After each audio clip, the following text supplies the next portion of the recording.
Sahih Bukhari Book 52. Fighting for the cause of Allah, Jihad. Sahih Bukhari Volume 4, Book 52, Hadith number 41. Narrated by Abdullah bin Mas'ud, I asked Allah's Apostle, O Allah's Apostle, what is the best deed? He replied, to offer the prayers at their early stated fixed times. I asked, what is next in goodness? He replied, to be good and dutiful to your parents. I further asked, what is next in goodness? He replied, to participate in jihad in Allah's cause. I did not ask Allah's Apostle any more, and if I had asked him more, he would have told me more. Sahih Bukhari Volume 4, Book 52, Hadith number 42. Narrated by Ibn Abbas, Allah's Apostle said, there is no hijrah, i.e. migration, from Mecca to Medina, after the conquest of Mecca, but jihad and good intention remain, and if you are called, by the Muslim ruler, for fighting, go forth immediately. Sahih Bukhari Volume 4, Book 52, Hadith number 43. Narrated by Aisha, that she said, O Allah's Apostle, we consider jihad as the best deed.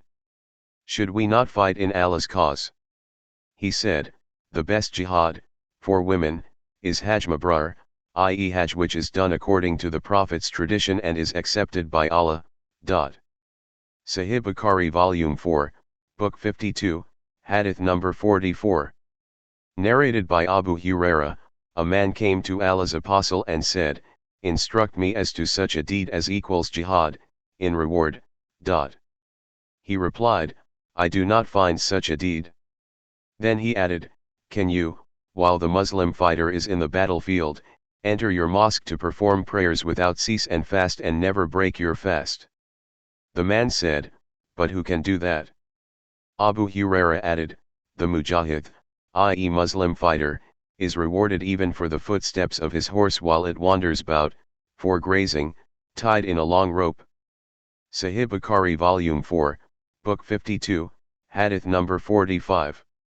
Narrated by Abu Said al-Khudri, somebody asked, O Allah's Apostle, who is the best among the people?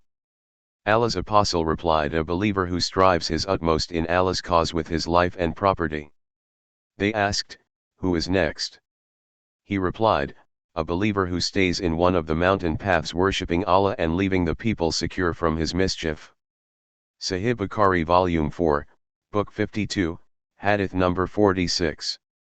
Narrated by Abu Huraira, I heard Allah's Apostle saying, the example of a mujahid in Allah's cause, and Allah knows better who really strives in his cause, is like a person who fasts and prays continuously. Allah guarantees that he will admit the mujahid in his cause into paradise if he is killed, otherwise he will return him to his home safely with rewards and war booty. Sahih Bukhari Volume 4, Book 52, Hadith number 47. Narrated by Anas bin Malik, Allah's Apostle used to visit Haram bint Milhan, who would offer him reals. Haram was the wife of Ubaidah bin as-Samit. Allah's Apostle once visited her and she provided him with food and started looking for lice in his head. Then Allah's Apostle slept, and afterwards woke up smiling. Haram asked, what causes you to smile, O Allah's Apostle? He said, some of my followers who, in a dream, were presented before me as fighters in Allah's cause, on board a ship, amidst the sea cause me to smile, they were as kings on the thrones, or like kings on the thrones. Ishaq, a sub-narrator is not sure as to which expression the Prophet used. Haram said, O Allah's Apostle, invoke Allah that he makes me one of them. Allah's Apostle invoked Allah for her and slept again and woke up smiling. Once again Haram asked, what makes you smile, O Allah's Apostle? He replied, some of my followers were presented to me as fighters in Allah's cause, repeating the same dream. Haram said, O Allah's Apostle, invoke Allah that he makes me one of them. He said, you are amongst the first ones. It happened that she sailed on the sea during the caliphate of Muawiyah bin Abi Sufyan, and after she disembarked, she fell down from her riding animal and died. Sahih Bukhari Volume 4, Book 52, Hadith number 48. Narrated by Abu Huraira, the Prophet said, "Whoever believes in Allah and His Apostle, offer prayer perfectly and fasts the month of Ramadan, will rightfully be granted paradise by Allah, no matter whether he fights in Allah's cause or remains in the land where he is born." The people said, "O Allah's Apostle, shall we acquaint the people with thee as good news?" He said, "Paradise has 100 grades which Allah has reserved for the mujahideen who fight in His cause, and the distance between each of 2 grades is like the distance between the heaven and the earth. So, when you ask Allah for something, ask for Al-Firdaus, which is the best and highest part of paradise." I.e. The sub-narrator added, "I think the Prophet also said, above it, i.e. Al-Firdaus, is the throne of beneficent, i.e. Allah, and from it originate the rivers of paradise." Sahih Bukhari Volume 4, Book 52, Hadith number 49. Narrated by Samura, the Prophet said, "Last night 2 men came to me, in a dream, and made me ascend a tree and then admitted me into a better and superior house, better of which I have never seen. One of them said, 'This house is the house of martyrs.'" Sahih Bukhari Volume 4, Book 52, Hadith number 50. Narrated by Anas bin Malik, the Prophet said, "A single endeavor, of fighting, in Allah's cause in the forenoon or in the afternoon is better than the world and whatever is in it." Sahih Bukhari Volume 4, Book 52, Hadith number 51. Narrated by Abu Huraira, the Prophet said, "A place in paradise as small as a bough is better than all that on which the sun rises and sets, i.e. all the world." He also said, "A single endeavor in Allah's cause in the afternoon or in the forenoon is better than all that on which the sun rises and sets." Sahih Bukhari Volume 4, Book 52, Hadith number 52. Narrated by Sal bin Sa'd, the Prophet said, "A single endeavor in Allah's cause in the afternoon and in the forenoon is better than the world and whatever is in it." Sahih Bukhari Volume 4, Book 52, Hadith number 53. Narrated by Anas bin Malik, the Prophet said, "Nobody who dies and finds good from Allah, in the hereafter, would wish to come back to this world even if he were given the whole world and whatever is in it, except the martyr who, on seeing the superiority of martyrdom, would like to come back to the world and get killed again, in Allah's cause." Narrated Anas, the Prophet said, "A single endeavor, of fighting, in Allah's cause in the afternoon or in the forenoon is better than all the world and whatever is in it. A place in paradise as small as the bow or lash of one of you is better than all the world and whatever is in it. And if a houri from paradise appeared to the people of the earth, she would fill the space between heaven and the earth with light and pleasant scent, and her head cover is better than the world and whatever is in it." Sahih Bukhari Volume 4, Book 52, Hadith number 54. Narrated by Abu Huraira, the Prophet said, "By him in whose hands my life is. Were it not for some men amongst the believers who dislike to be left behind me and whom I cannot provide with means of conveyance, I would certainly never remain behind any Sariya, army unit, setting out in Allah's cause. By him in whose hands my life is. I would love to be martyred in Al-Wana''s cause and then get resurrected and then get martyred, and then get resurrected again and then get martyred and then get resurrected again and then get martyred." Sahih Bukhari Volume 4, Book 52, Hadith number 55. Narrated by Anas bin Malik, the Prophet delivered a sermon and said, "Zayd took the flag and was martyred, and then Ja'far took the flag and was martyred, and then Abdullah bin Rawaha took the flag and was martyred too, and then Khalid bin al-Walid took the flag though he was not appointed as a commander and Allah made him victorious." The Prophet further added, "It would not please us to have them with us." Ayub, a sub-narrator, added, or the Prophet, shedding tears, said, "It would not please them to be with us." Sahih Bukhari Volume 4, Book 52, Hadith number 56. Narrated by Anas bin Malik, Haram said, "Once the Prophet slept in my house near to me and got up smiling. I said, 'What makes you smile?' He replied, 'Some of my followers who, i.e. in a dream, were presented to me sailing on this green sea like kings on thrones. I said, O Allah's apostle, invoke Allah to make me one of them.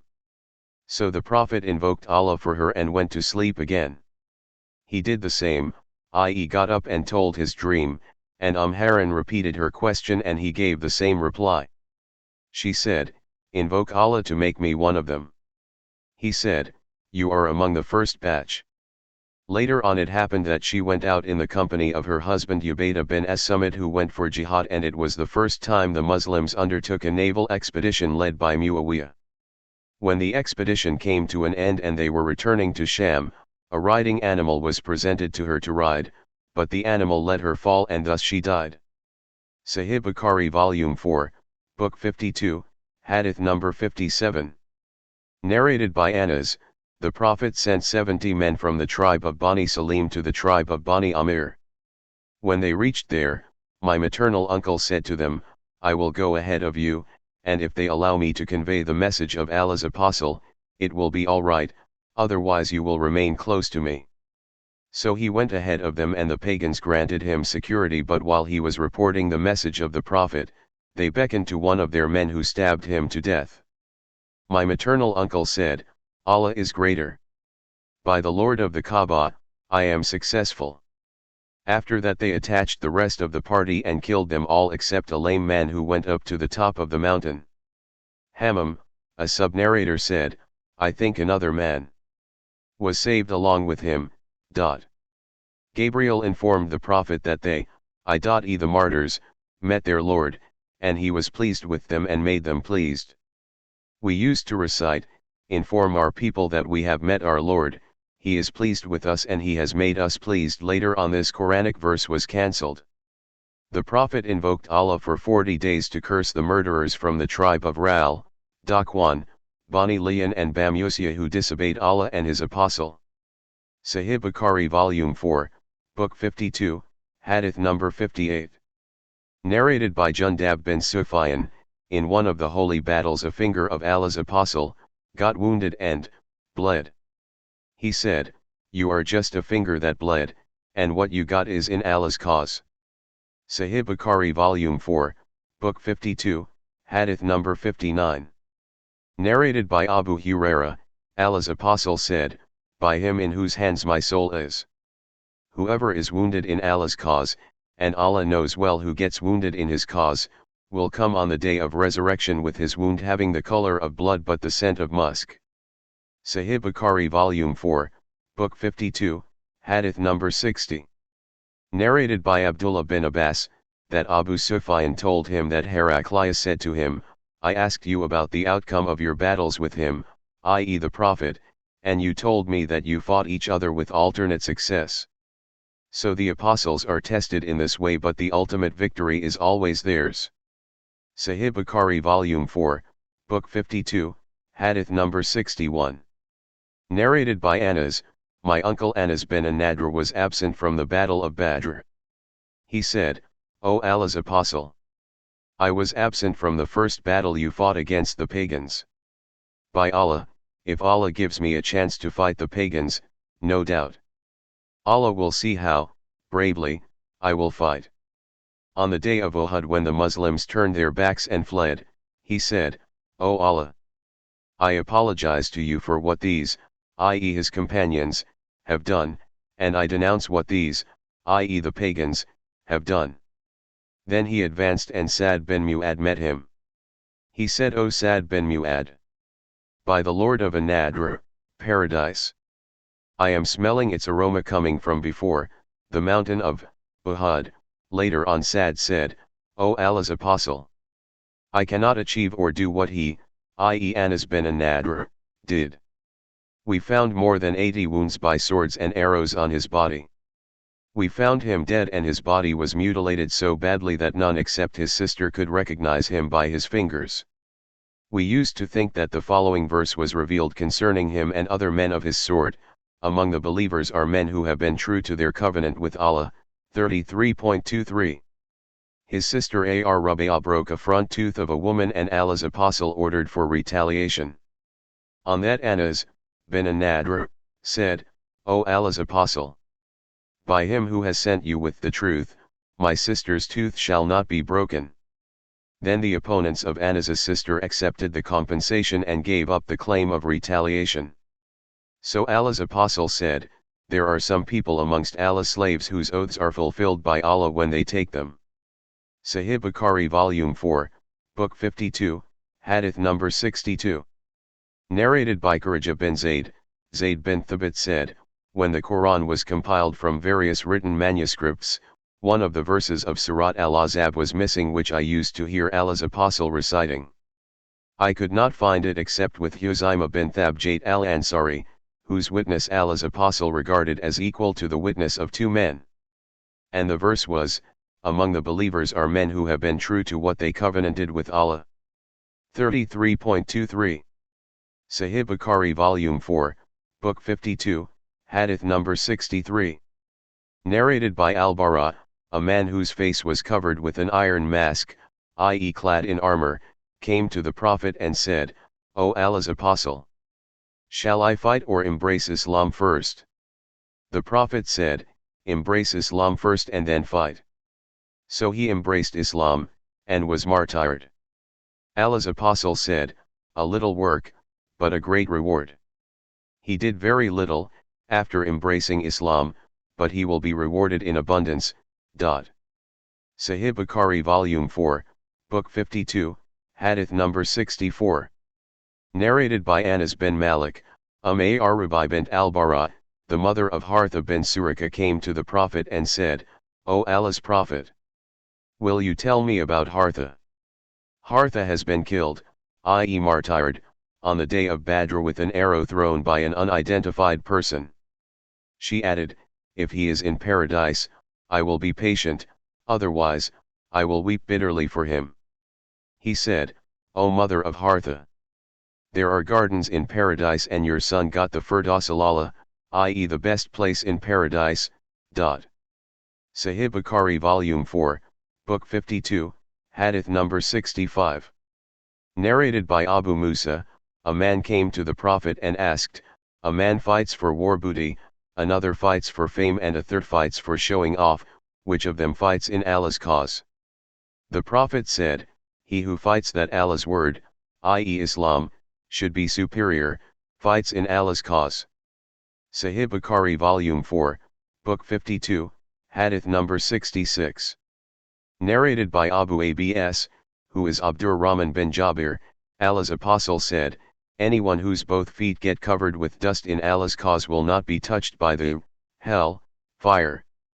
Sahih Bukhari Volume 4, Book 52, Hadith number 67. Narrated by Ikrimah, that Ibn Abbas told him and Ali bin Abdullah to go to Abu Said and listen to some of his narrations, so they both went, and saw Abu Said and his brother irrigating a garden belonging to them.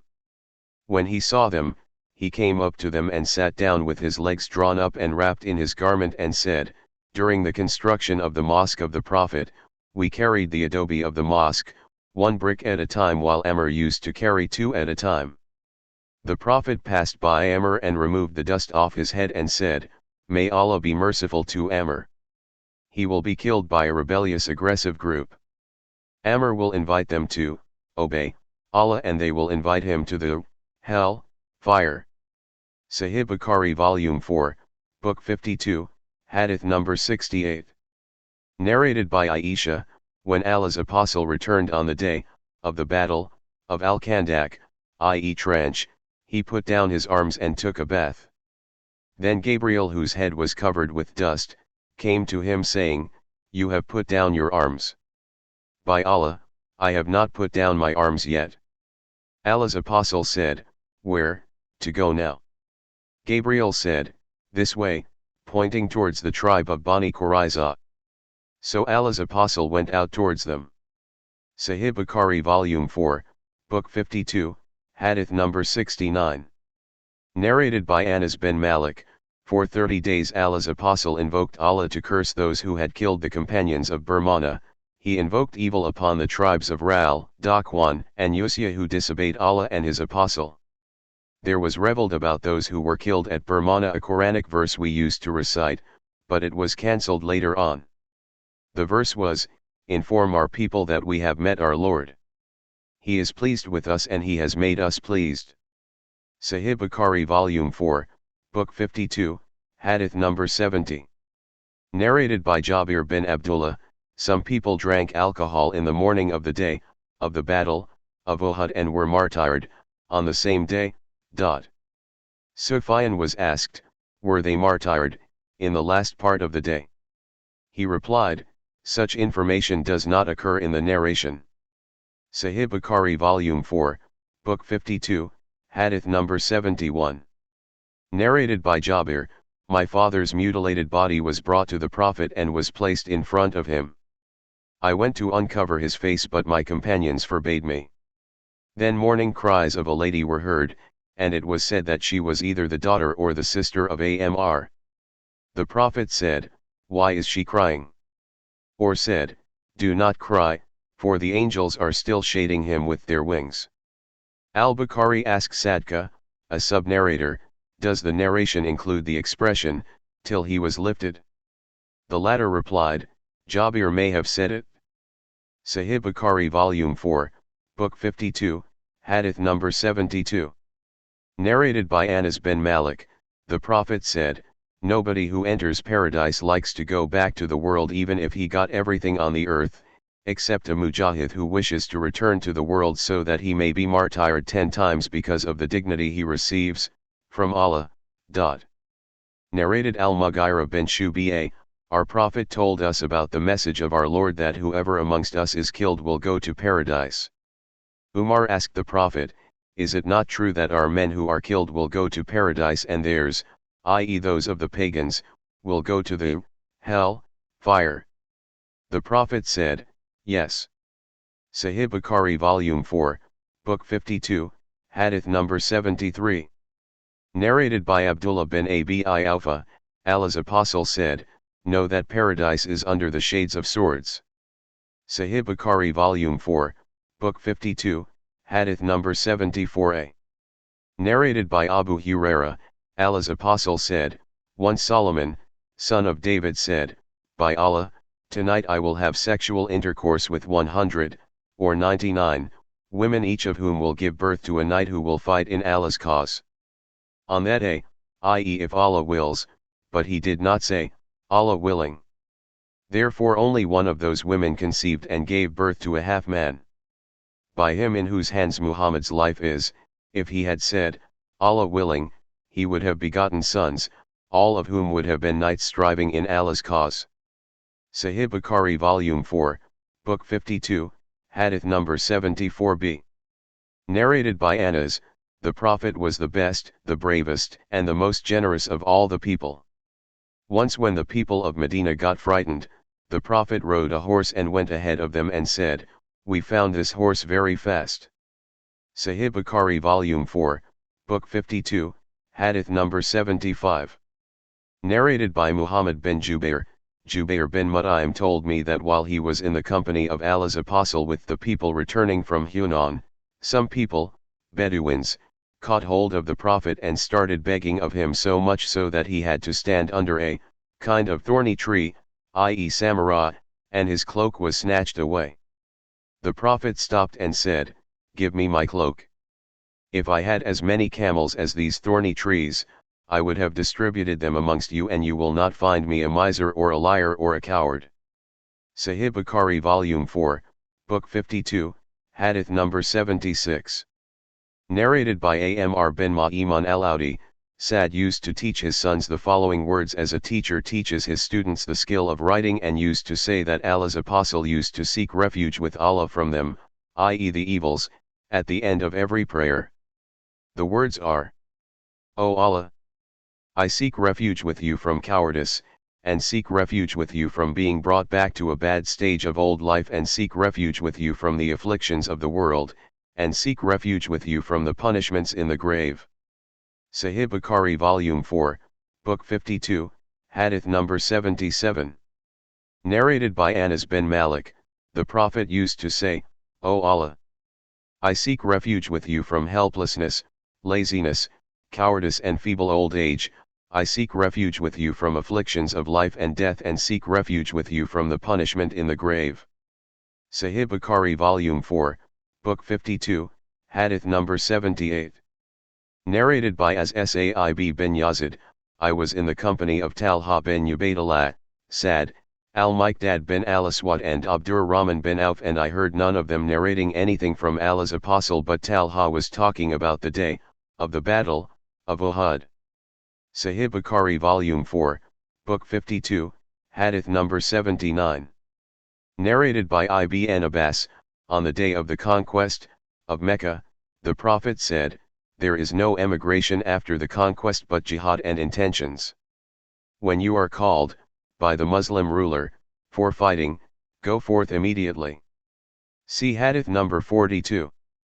Sahih Bukhari Volume 4, Book 52, Hadith number 80. Narrated by Abu Huraira, Allah's apostle said, Allah welcomes two men with a smile, one of whom kills the other and both of them enter paradise. One fights in Allah's cause and gets killed. Later on Allah forgives the killer who also get martyred, in Allah's cause. Sahih Bukhari Volume 4, Book 52, Hadith number 80n.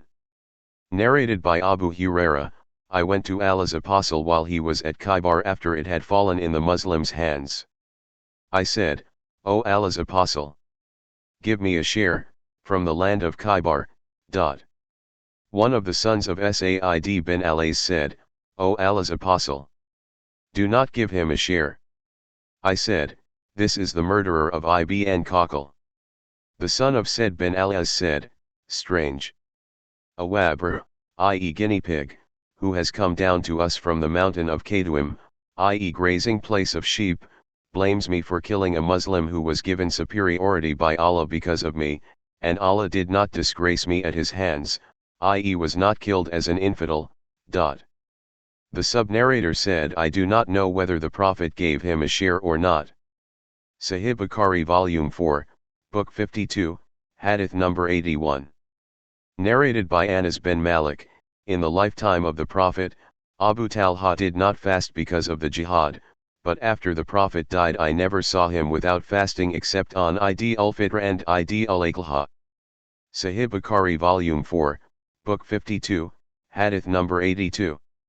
Narrated by Abu Huraira, Allah's apostle said, 5 are regarded as martyrs, they are those who die because of plague, abdominal disease, drowning or a falling building etc., and the martyrs in Allah's cause. Sahih Bukhari Volume 4, Book 52, Hadith number 83. Narrated by Anas bin Malik, the Prophet said, Plague is the cause of martyrdom of every Muslim, who dies because of it. Sahih Bukhari Volume 4, Book 52, Hadith number 84. Narrated by Al-Bara, when the divine inspiration, those of the believers who sit at home, was revealed, the Prophet sent for Zayd bin Thabit, who came with a shoulder blade and wrote on it. Ibn Maktum complained about his blindness, and on that the following revelation came, not equal are those believers who sit at home, except those who are disabled by injury, or are blind or lame etc., and those who strive hard and fight in the way of Allah with their wealth and lives. 4.95.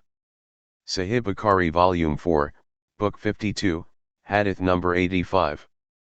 Narrated by Sal bin Sa'd as Sa'id, I saw Marwan bin al-Hakam sitting in the mosque.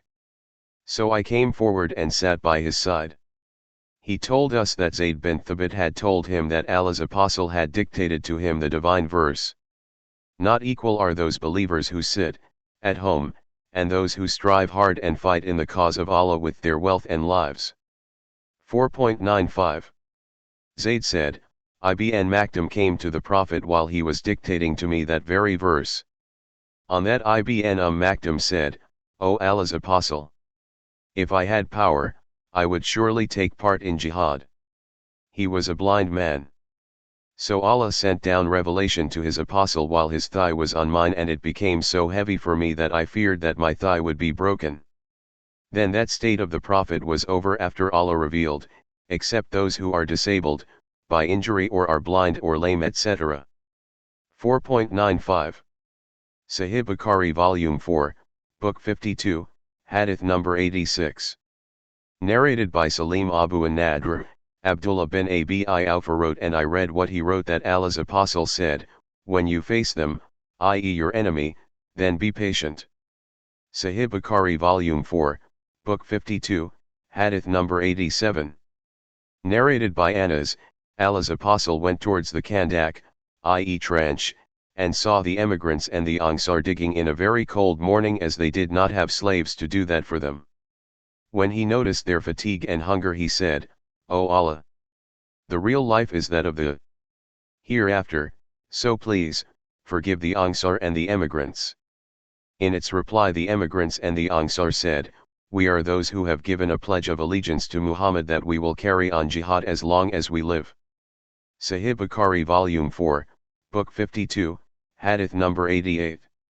Narrated by Anas, the emigrants and the Ангир started digging the trench around Medina, carrying the earth on their backs and saying, we are those who have given a pledge of allegiance to Muhammad that we will carry on jihad as long as we live. The Prophet kept on replying, O Allah, there is no good except the good of the hereafter, so confer your blessings on the Ангир and the emigrants. Sahih Bukhari Volume 4, Book 52, Hadith number 89. Narrated by Al-Bara, the Prophet went on carrying, i.e. the earth, and saying, without you, O Allah, we would have got no guidance. Sahih Bukhari Volume 4, Book 52, Hadith number 90. Narrated by Al-Bara, on the day of the battle of Al-Ahzab, i.e. clans, I saw the Prophet carrying earth, and the earth was covering the whiteness of his abdomen.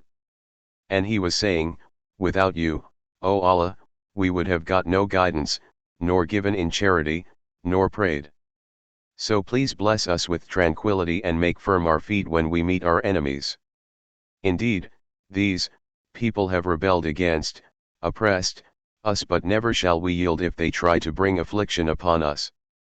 Sahih Bukhari Volume 4, Book 52, Hadith number 91. Narrated by Anas, we returned from the Ghazwa of Tabuk along with the Prophet. See Hadith number 92 below. Sahih Bukhari Volume 4, Book 52, Hadith number 92. Narrated by Anas, while the Prophet was in a Ghazwa, he said, some people have remained behind us in Medina, and we never crossed a mountain path or a valley, but they were with us, i.e. sharing the reward with us, as they have been held back by a legal excuse. Sahih Bukhari Volume 4, Book 52, Hadith number 93. Narrated by Abu said, I heard the Prophet saying, indeed, anyone who fasts for one day for Allah's pleasure, Allah will keep his face away from the hell fire for a distance covered by a journey of 70 years. Sahih Bukhari Volume 4, Book 52, Hadith number 94. Narrated by Abu Huraira, the Prophet said, whoever spends two things in Allah's cause, will be called by all the gatekeepers of paradise, who will be saying, O so and so, come here. Abu Bakr said, O Allah's apostle, such persons will never be destroyed. The Prophet said, I hope you will be one of them. Sahih Bukhari Volume 4, Book 52, Hadith number 95. Narrated by Abu Said al-Khudri, Allah's apostle ascended the pulpit and said, nothing worries me as to what will happen to you after me, except the temptation of worldly blessings which will be conferred on you. Then he mentioned the worldly pleasures. He started with the one, i.e. the blessings, and took up the other, i.e. the pleasures. A man got up saying, O Allah's apostle, can the good bring about evil? The Prophet remained silent, and we thought that he was being inspired divinely, so all the people kept silent with awe. Then the Prophet wiped the sweat off his face and asked, where is the present questioner? Do you think wealth is good? He repeated thrice, adding, no doubt, good produces nothing but good. Indeed, it is like what grows on the banks of a stream, which either kills or nearly kills the grazing animals because of gluttony, except the vegetation-eating animal, which eats till both its flanks are full, i.e. till it gets satisfied, and then stands in the sun and defecates and urinates and again starts grazing. This worldly property is sweet vegetation. How excellent the wealth of the Muslim is, if it is collected through legal means and is spent in Allah's cause and on orphans, poor people, and travelers. But he who does not take it legally is like an eater who is never satisfied, and his wealth will be a witness against him on the day of resurrection. Sahih Bukhari Volume 4, Book 52, Hadith number 96. Narrated by Zayd bin Khalid, Allah's Apostle said, "He who prepares a ghazi going in Allah's cause is given a reward equal to that of a ghazi, and he who looks after properly the dependents of a ghazi going in Allah's cause is given a reward equal to that of ghazi." Sahih Bukhari Volume 4, Book 52, Hadith number 97. Narrated by Anas, the Prophet used not to enter any house in Medina except the house of Sulaim besides those of his wives. When he was asked why, he said, "I take pity on her as her brother was killed in my company." Sahih Bukhari Volume 4, Book 52, Hadith number 98. Narrated by Ibn On, once Musa bin Anas, while describing the battle of Yamama, said, Anas bin Malik went to Thabit bin Qais, who had lifted his clothes from his thighs and was applying honey to his body. Anas asked, "O uncle, what is holding you back from the battle?" He replied, "O my nephew, I am coming just now," and went on perfuming himself with honey. Then he came and sat in the row. Anas then mentioned that the people fled from the battlefield. On that Thabit said, "Clear the way for me to fight the enemy." We would never do so, i.e. flee, in the company of Allah's Apostle. How bad the habits you have acquired from your enemies. Sahih Bukhari Volume 4, Book 52, Hadith number 99. Narrated by Jabir, the Prophet said, "Who will bring me the information about the enemy on the day of the battle of Al-Ahzab, i.e. clans?" Zubair said, "I will." The Prophet said again, "Who will bring me the information about the enemy?" Zubair said again, "I will." The Prophet said, "Every prophet had a disciple, and my disciple is Zubair." Sahih Bukhari Volume 4, Book 52, Hadith number 100. Narrated by Jabir bin Abdullah, when the Prophet called the people, Sadqa, a sub-narrator, said, "Most probably that happened on the day of Al-Khandak." Zubair responded to the call, i.e. to act as a reconnoiter. The Prophet called the people again, and Zubair responded to the call. The Prophet then said, "Every prophet had a disciple, and my disciple is Zubair bin al-Awwam." Sahih Bukhari Volume 4, Book 52, Hadith number 101. Narrated by Malik bin al-Huwayrith, on my departure from the Prophet he said to me and to a friend of mine, "You too, pronounce the Adhan and the Iqamah for the prayer, and let the elder of you lead the prayer." Sahih Bukhari Volume 4, Book 52, Hadith number 102. Narrated by Abdullah bin Umar, Allah's Apostle said, "Good will remain, as a permanent quality, in the foreheads of horses till the day of resurrection." Sahih Bukhari Volume 4, Book 52, Hadith number 103. Narrated by Ursa bin Alga, the Prophet said, "Good will remain, as a permanent quality, in the foreheads of horses till the day of resurrection." And narrated Anas bin Malik, Allah's Apostle said, "There is a blessing in the foreheads of horses." Sahih Bukhari Volume 4, Book 52, Hadith number 104. Narrated by Urwa al-Bariki, the Prophet said, "Good will remain, as a permanent quality, in the foreheads of horses, for Jihaad, till the day of resurrection, for they bring about either a reward, in the hereafter, or booty, in this world." Sahih Bukhari Volume 4, Book 52, Hadith number 105. Narrated by Abu Huraira, the Prophet said, "If somebody keeps a horse in Allah's cause motivated by his faith in Allah and his belief in his promise, then he will be rewarded on the day of resurrection for what the horse has eaten or drunk and for its dung and urine." Sahih Bukhari Volume 4, Book 52, Hadith number 106. Narrated by Abdullah bin Abi Qatada, from his father, Abu Qatada went out, on a journey, with Allah's Apostle, but he was left behind with some of his companions who were in the state of Ihram. He himself was not in the state of Ihram. They saw an opener before he could see it. When they saw the opener, they did not speak anything till Abu Qatada saw it. So, he rode over his horse called Al-Jarada and requested them to give him his lash, but they refused. So, he himself took it and then attacked the opener and slaughtered it. He ate of its meat and his companions ate, too, but they regretted their eating. When they met the Prophet, they asked him about it, and he asked, "Have you some of its meat left with you?" Abu Qatada replied, "Yes, we have its leg with us." So, the Prophet took and ate it. Sahih Bukhari Volume 4, Book 52, Hadith number 107. Narrated by Sahl, in our garden there was a horse belonging to the Prophet called Al-Luhayf or Al-Laqif. Sahih Bukhari Volume 4, Book 52, Hadith number 108. Narrated by Muadh, I was a companion rider of the Prophet on a donkey called Yafar. The Prophet asked, "O Muadh, do you know what Allah's right on his slaves is, and what the right of his slaves on him is?" I replied, "Allah and his apostle know better." He said, "Allah's right on his slaves is that they should worship him alone, and should not worship any besides him. And slaves' right on Allah is that he should not punish him who worships none besides him."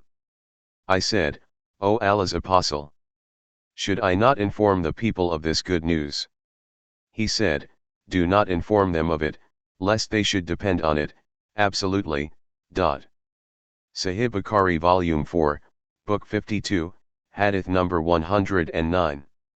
Narrated by Anas bin Malik, once there was a feeling of fright in Medina, so the Prophet borrowed a horse belonging to us called Mandub, and he rode away on it. When the Prophet returned, he said, "I have not seen anything of fright and I found it, i.e. this horse, very fast." Sahih Bukhari Volume 4, Book 52, Hadith number 110. Narrated by Abdullah bin Umar, I heard the Prophet saying, "Evil omen is in three things, the horse, the woman, and the house." Sahih Bukhari Volume 4, Book 52, Hadith number 111. Narrated by Sahl bin Sa'd Sa'di, Allah's apostle said, "If there is any evil omen in anything, then it is in the woman, the horse, and the house." Sahih Bukhari Volume 4, Book 52, Hadith number 112. Narrated by Abu Huraira, Allah's apostle said, "Horses are kept for one of three purposes: for some people they are a source of reward, for some others they are a means of shelter, and for some others they are a source of sins.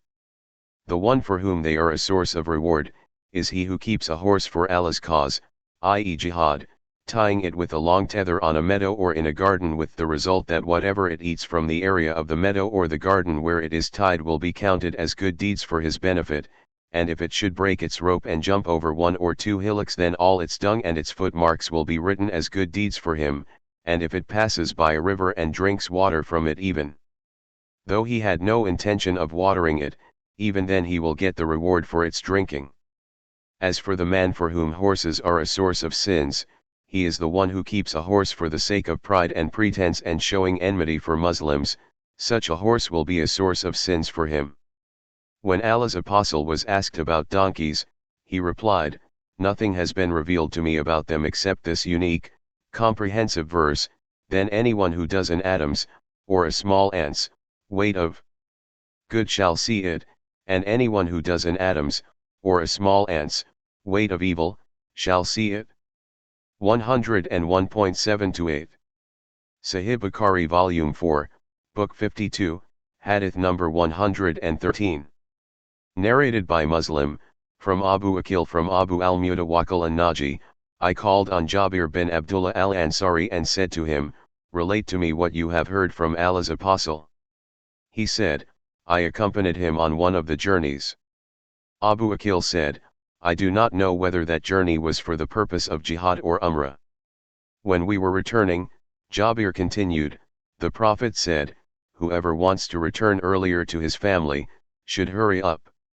We set off and I was on a black red tainted camel having no defect, and the people were behind me. While I was in that state the camel stopped suddenly, because of exhaustion. On that the Prophet said to me, O Jabir, wait. Then he hit it once with his lash and it started moving on a fast pace. He then said, will you sell the camel? I replied in the affirmative when we reached Medina, and the Prophet went to the mosque along with his companions.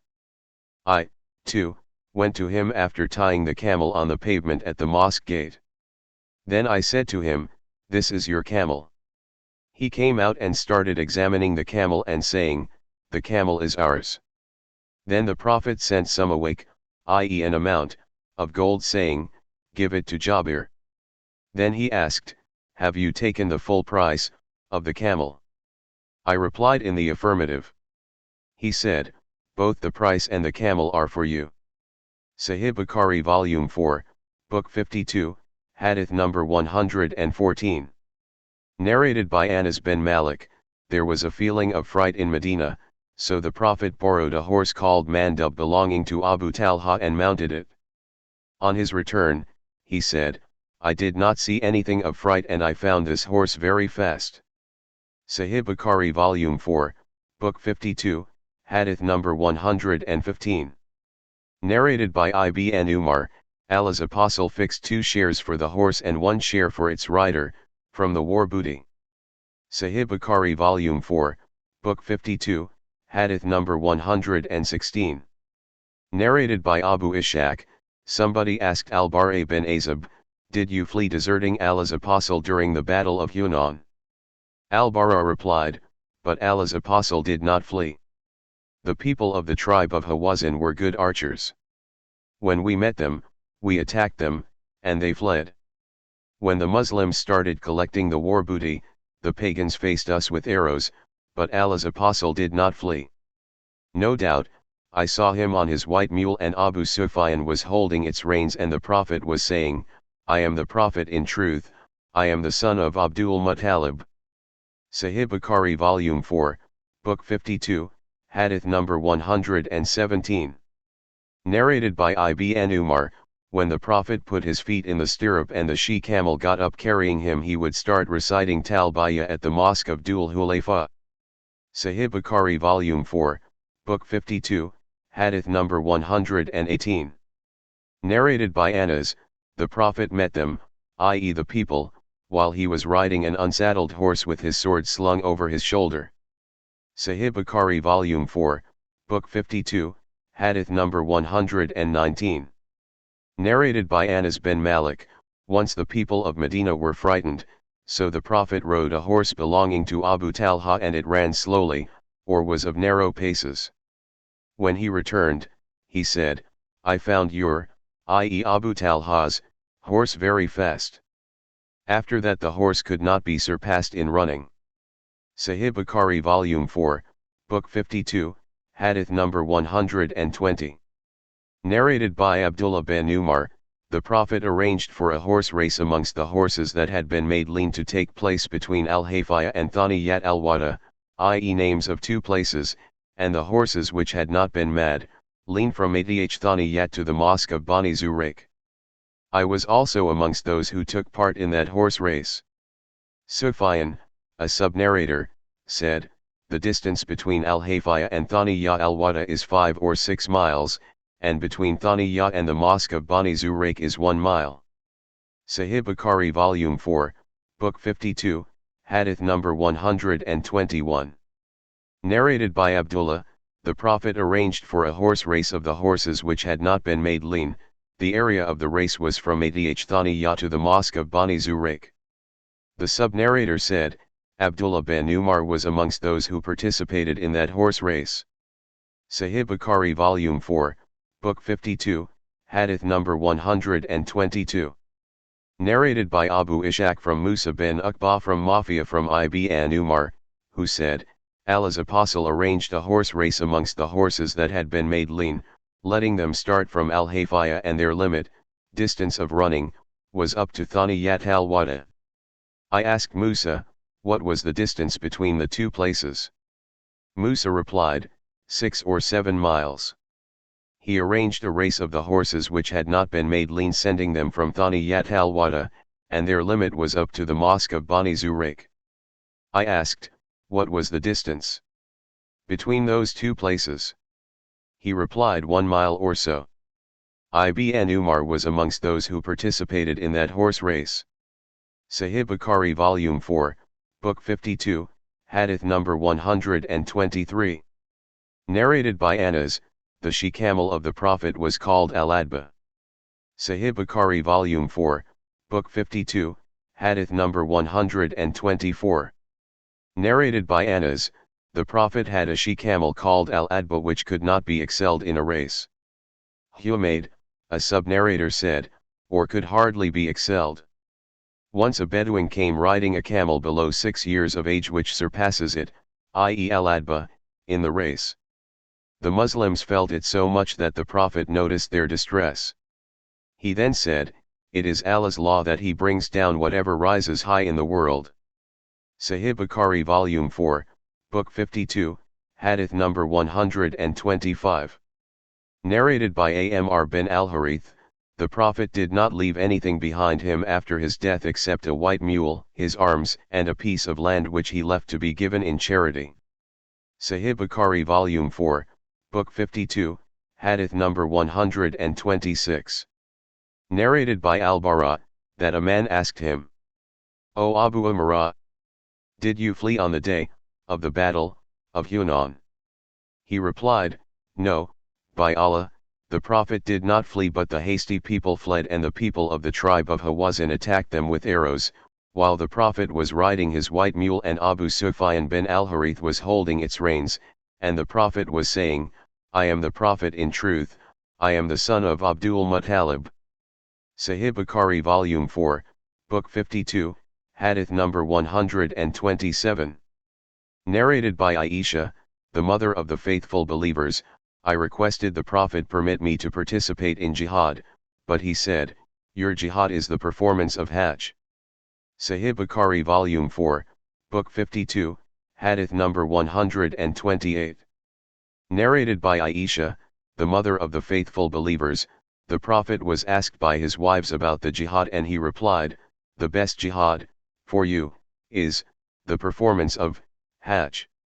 Sahih Bukhari Volume 4, Book 52, Hadith number 129.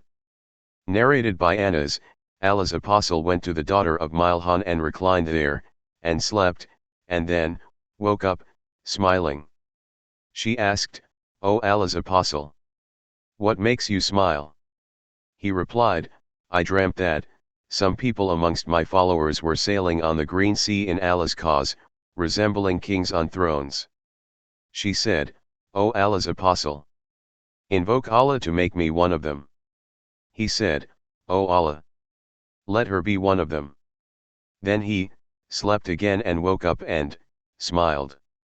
She asked him the same question and he gave the same reply. She said, "Invoke Allah to make me one of them." He replied, "You will be amongst the first group of them, you will not be amongst the last." Later on she married Ubaydah bin as-Samit and then she sailed on the sea with Bint Qurayza, Muawiyah's wife, for jihad. On her return, she mounted her riding animal, which threw her down breaking her neck, and she died on falling down. Sahih Bukhari Volume 4, Book 52, Hadith number 130. Narrated by Aisha, whenever the Prophet intended to proceed on a journey, he used to draw lots amongst his wives and would take the one upon whom the lot fell. Once, before setting out for jihad, he drew lots amongst us and the lot came to me, so I went with the Prophet, and that happened after the revelation of the verse hijab, i.e. veiling. Sahih Bukhari Volume 4, Book 52, Hadith number 131. Narrated by Anas, on the day of the battle of Uhud when some people retreated and left the Prophet, I saw Aisha bint Abu Bakr and Sulaim, with their robes tucked up so that the bangles around their ankles were visible hurrying with their water skins, in another narration it is said, carrying the water skins on their backs. Then they would pour the water in the mouths of the people, and return to fill the water skins again and came back again to pour water in the mouths of the people. Sahih Bukhari Volume 4, Book 52, Hadith number 132. Narrated by Thalaba bin Abi Malik, Umar bin al-Khattab distributed some garments amongst the women of Medina. One good garment remained, and one of those present with him said, O chief of the believers! Give this garment to your wife, the daughter of Allah's apostle. They meant Kulthum, the daughter of Ali. Umar said, Salat has more right to have it. Salat was amongst those Ansari women who had given the pledge of allegiance to Allah's apostle. Umar said, she, i.e. Salat, used to carry the water skins for us on the day of Uhud. Sahih Bukhari Volume 4, Book 52, Hadith number 133. Narrated by Ar Rubayyi bint Muawid, we were in the company of the Prophet providing the wounded with water and treating them and bringing the killed to Medina, from the battlefield. Sahih Bukhari Volume 4, Book 52, Hadith number 134. Narrated by Ar Rubayyi bint Muawid, we used to take part in holy battles with the Prophet by providing the people with water and serving them and bringing the killed and the wounded back to Medina. Sahih Bukhari Volume 4, Book 52, Hadith number 135. Narrated by Abu Musa, Abu Amir was hit with an arrow in his knee, so I went to him and he asked me to remove the arrow. When I removed it, the water started dribbling from it. Then I went to the Prophet and told him about it. He said, O Allah! Forgive Ubayd Abu Amir. Sahih Bukhari Volume 4, Book 52, Hadith number 136. Narrated by Aisha, the Prophet was vigilant one night and when he reached Medina, he said, Would that a pious man from my companions guard me tonight. Suddenly we heard the clatter of arms. He said, Who is that? He, the newcomer, replied, I am Sa'd bin Abi Waqtas and have come to guard you. So, the Prophet slept, that night. Sahih Bukhari Volume 4, Book 52, Hadith number 137. Narrated by Abu Huraira, the Prophet said, Let the slave of dinar and dirham of quantify and kamisa, i.e. money and luxurious clothes, perish for he is pleased if these things are given to him, and if not, he is displeased. Narrated Abu Huraira, the Prophet said, Let the slave of dinar and dirham, of quantify and kamisa perish as he is pleased if these things are given to him, and if not, he is displeased. Let such a person perish and relapse, and if he is pierced with a thorn, let him not find anyone to take it out for him. Paradise is for him who holds the reins of his horse to strive in Allah's cause, with his hair unkempt and feet covered with dust. If he is appointed in the vanguard, he is perfectly satisfied with his post of guarding, and if he is appointed in the rearward, he accepts his post with satisfaction.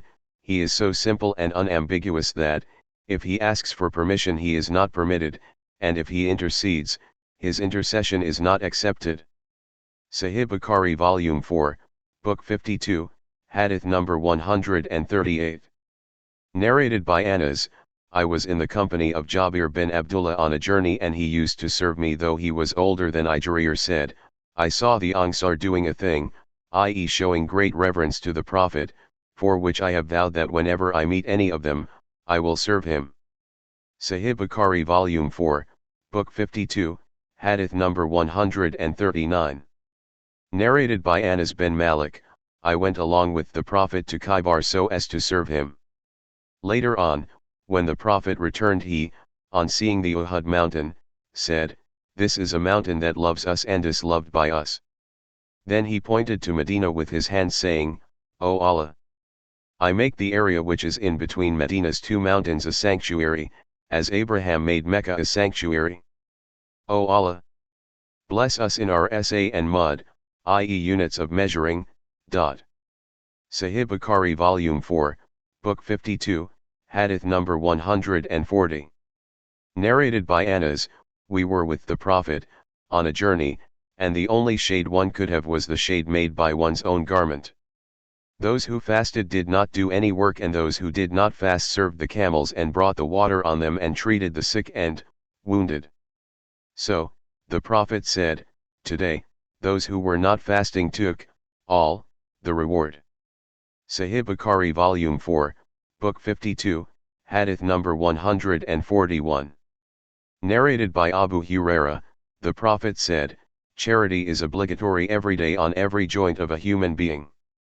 If one helps a person in matters concerning his riding animal by helping him to ride it or by lifting his luggage onto it, all this will be regarded charity. A good word, and every step one takes to offer the compulsory congregational prayer, is regarded as charity, and guiding somebody on the road is regarded as charity." Sahih Bukhari Volume 4, Book 52, Hadith number 142. Narrated by Sal bin Sa'd as Sadia, Allah's Apostle said, "To guard Muslims from infidels in Allah's cause for one day is better than the world and whatever is on its surface, and a place in paradise as small as that occupied by the whip of one of you is better than the world and whatever is on its surface, and a morning's or an evening's journey which a slave, person, travels in Allah's cause is better than the world and whatever is on its surface." Sahih Bukhari Volume 4, Book 52, Hadith number 143. Narrated by Anas bin Malik, the Prophet said to Abu Talha, "Choose one of your boy servants to serve me in my expedition to Khaybar." So, Abu Talha took me, letting me ride behind him while I was a boy nearing the age of puberty. I used to serve Allah's Apostle when he stopped to rest. I heard him saying repeatedly, "O Allah! I seek refuge with you from distress and sorrow, from helplessness and laziness, from miserliness and cowardice, from being heavily in debt and from being overcome by men." Then we reached Khaybar, and when Allah enabled him to conquer the fort of Khaybar, the beauty of Safiyyah bint Huyay bin Akhtab was described to him.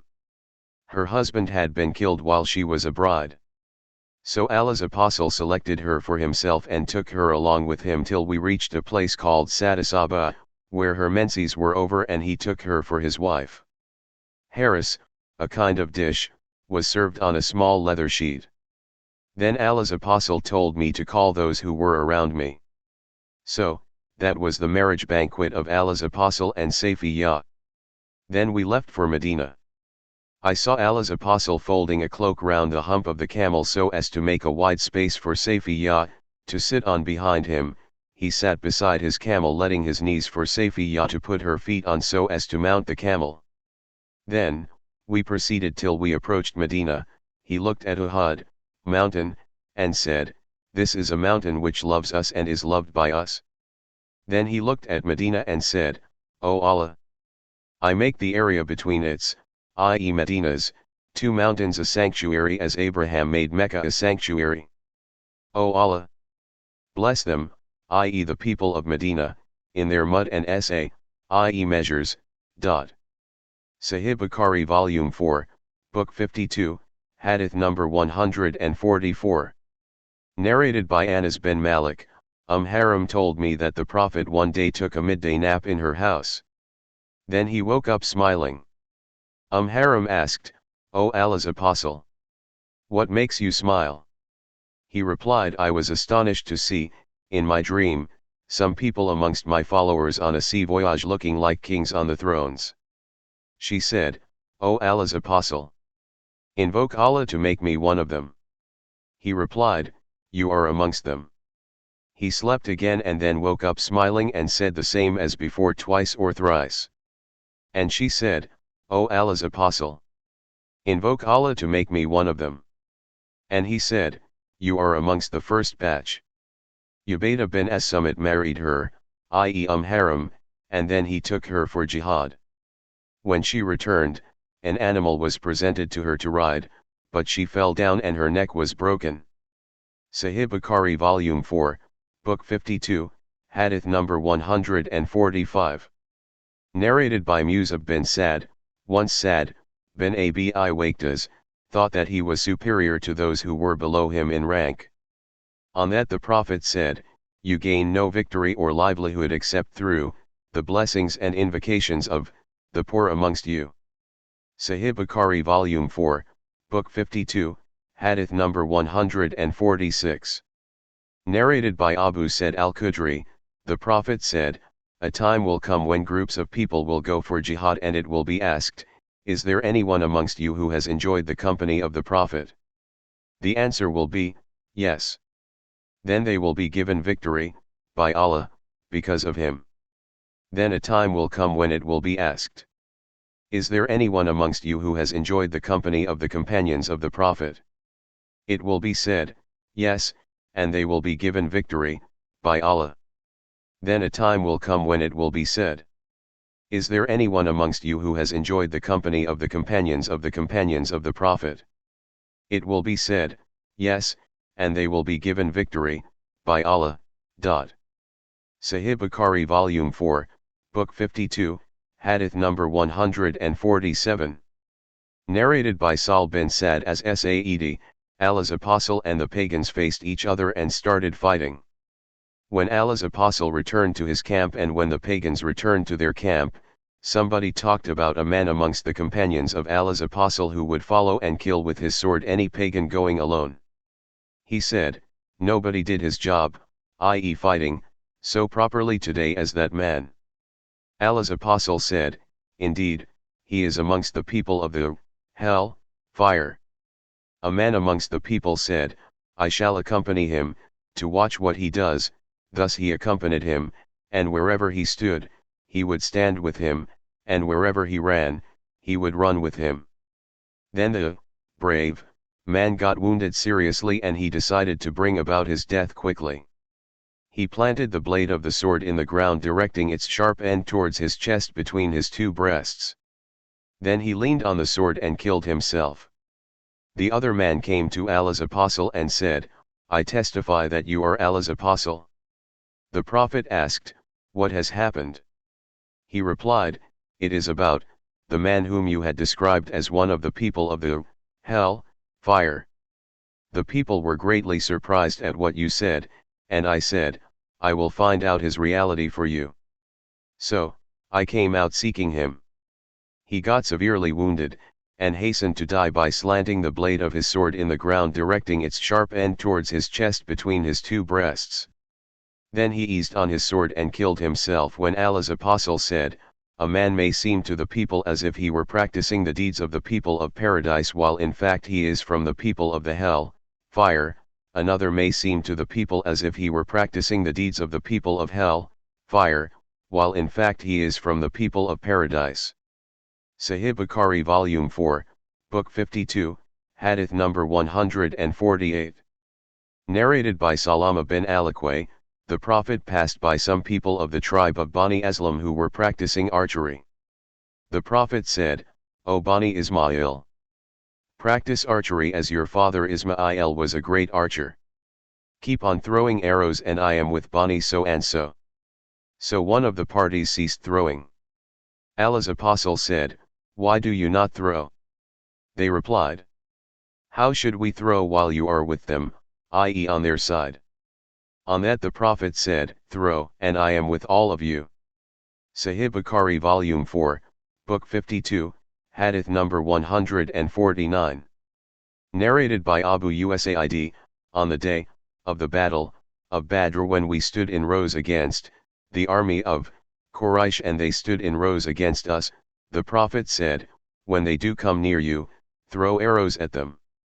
Sahih Bukhari Volume 4, Book 52, Hadith number 150. Narrated by Abu Huraira, while some Ethiopians were playing in the presence of the Prophet, Umar came in, picked up a stone and hit them with it. On that the Prophet said, O Umar, allow them to play. Ma'mar, the sub-narrator, added that they were playing in the mosque. Sahih Bukhari Volume 4, Book 52, Hadith number 151. Narrated by Anas bin Malik, Abu Talha and the Prophet used to shield themselves with one shield. Abu Talha was a good archer, and when he threw his arrows, the Prophet would look at the target of his arrows. Sahih Bukhari Volume 4, Book 52, Hadith number 152. Narrated by Sahl, when the helmet of the Prophet was smashed on his head and blood covered his face and one of his front teeth got broken, Ali brought the water in his shield and Fatima, the Prophet's daughter, washed him. But when she saw that the bleeding increased more by the water, she took a mat, burned it, and placed the ashes on the wound of the Prophet, and so the blood stopped oozing out. Sahih Bukhari Volume 4, Book 52, Hadith number 153. Narrated by Umar, the properties of Bani and Nadir which Allah had transferred to his apostle as fai booty were not gained by the Muslims with their horses and camels. The properties therefore, belonged especially to Allah's apostle who used to give his family their yearly expenditure and spend what remained thereof on arms and horses to be used in Allah's cause. Sahih Bukhari Volume 4, Book 52, Hadith number 154.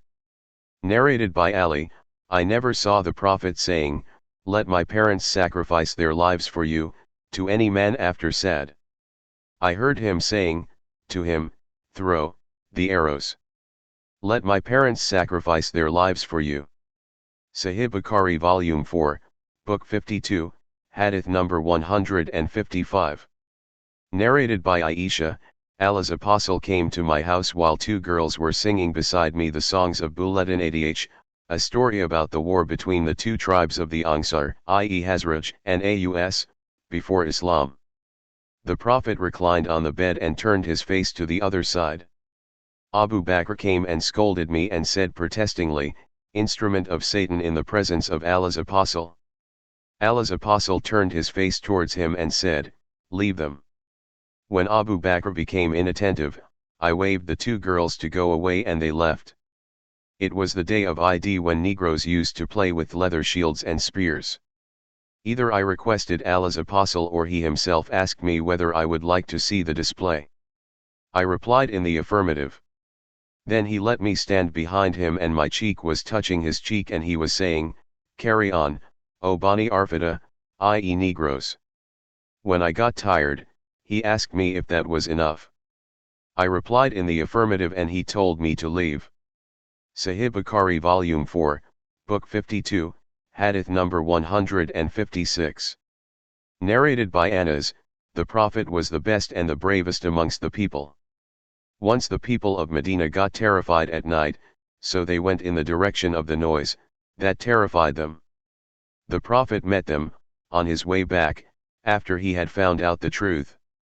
He was riding an unsaddled horse belonging to Abu Talha and a sword was hanging by his neck, and he was saying, "Don't be afraid. Don't be afraid." He further said, "I found it, i.e. the horse, very fast," or said, "This horse is very fast." Castilla Ni. Sahih Bukhari Volume 4, Book 52, Hadith number 157.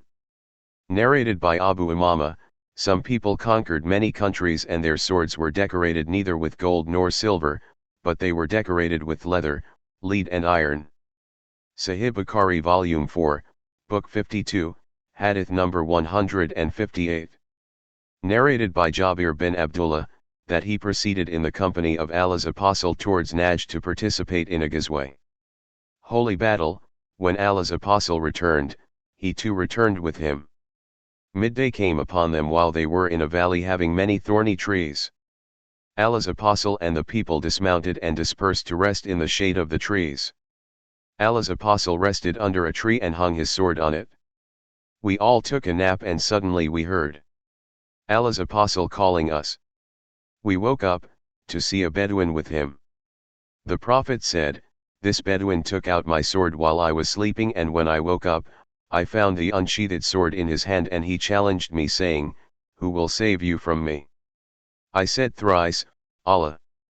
The Prophet did not punish him but sat down."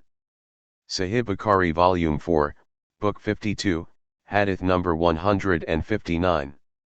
Narrated by Saul, that he was asked about the wound of the Prophet on the day of the battle of Uhud. He said, "The face of the Prophet as wounded and one of his front teeth as broken and the helmet over his head was smashed." Fatima washed of the blood while Ali held water. When she saw that bleeding was increasing continuously, she burnt a mat, of date palm leaves, till it turned into ashes which she put over the wound and thus the bleeding ceased. Sahih Bukhari Volume 4, Book 52, Hadith number 160.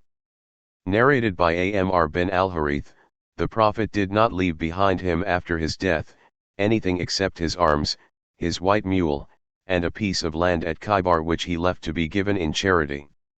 Sahih Bukhari Volume 4, Book 52, Hadith number 161. Narrated by Jabir, as above, Hadith number 158. Sahih Bukhari Volume 4, Book 52, Hadith number 162.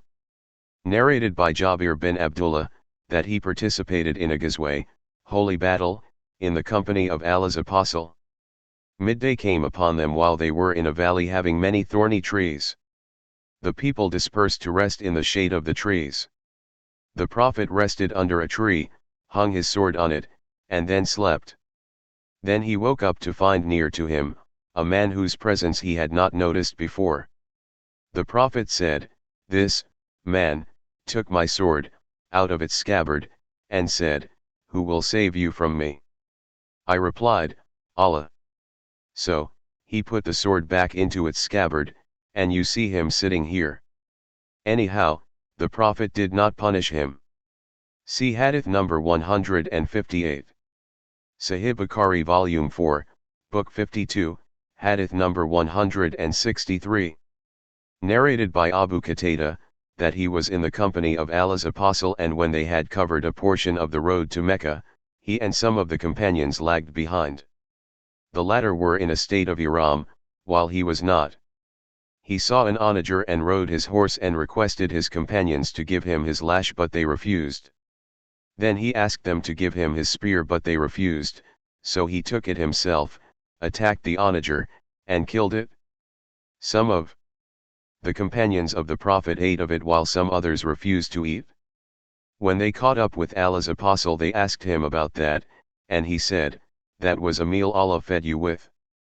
It is also said that Allah's apostle asked, "Have you got something of its meat?" Sahih Bukhari Volume 4, Book 52, Hadith number 164. Narrated by Ibn Abbas, the Prophet, while in a tent, on the day of the Battle of Badr, said, "O Allah, I ask you the fulfillment of your covenant and promise. O Allah, if you wish to destroy the believers, you will never be worshipped after today." Abu Bakr caught him by the hand and said, "This is sufficient, O Allah's apostle. You have asked Allah pressingly." The Prophet was clad in his armor at that time. He went out, saying to me, "Their multitude will be put to flight and they will show their backs. Nay, but the hour is their appointed time, for their full recompense, and that hour will be more grievous and more bitter than their worldly failure." 54.45-46, Khalid said that was on the day of the Battle of Badr. Sahih Bukhari Volume 4, Book 52, Hadith number 165. Narrated by Aisha, Allah's apostle died while his armor was mortgaged to a Jew for 30 sas of barley. Sahih Bukhari Volume 4, Book 52, Hadith number 166. Narrated by Abu Huraira, the Prophet said, "The example of a miser and the one who gives in charity, is like the example of two men wearing iron cloaks so tightly that their arms are raised forcibly towards their collar bones." So, whenever a charitable person wants to give in charity, his cloak spreads over his body so much so that it wipes out his traces, but whenever the miser wants to give in charity, the rings of the iron cloak come closer to each other and press over his body, and his hands gets connected to his collar bones. Abu Huraira heard the Prophet saying, "The miser then tries to widen it but in vain." Sahih Bukhari Volume 4, Book 52, Hadith number 166. Narrated by Abu Huraira, the Prophet said, "The example of a miser and the one who gives in charity, is like the example of two men wearing iron cloaks so tightly that their arms are raised forcibly towards their collar bones."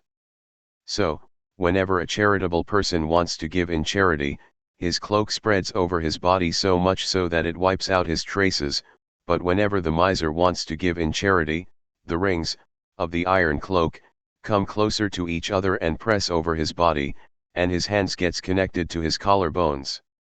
Abu Huraira heard the Prophet saying, "The miser then tries to widen it but in vain."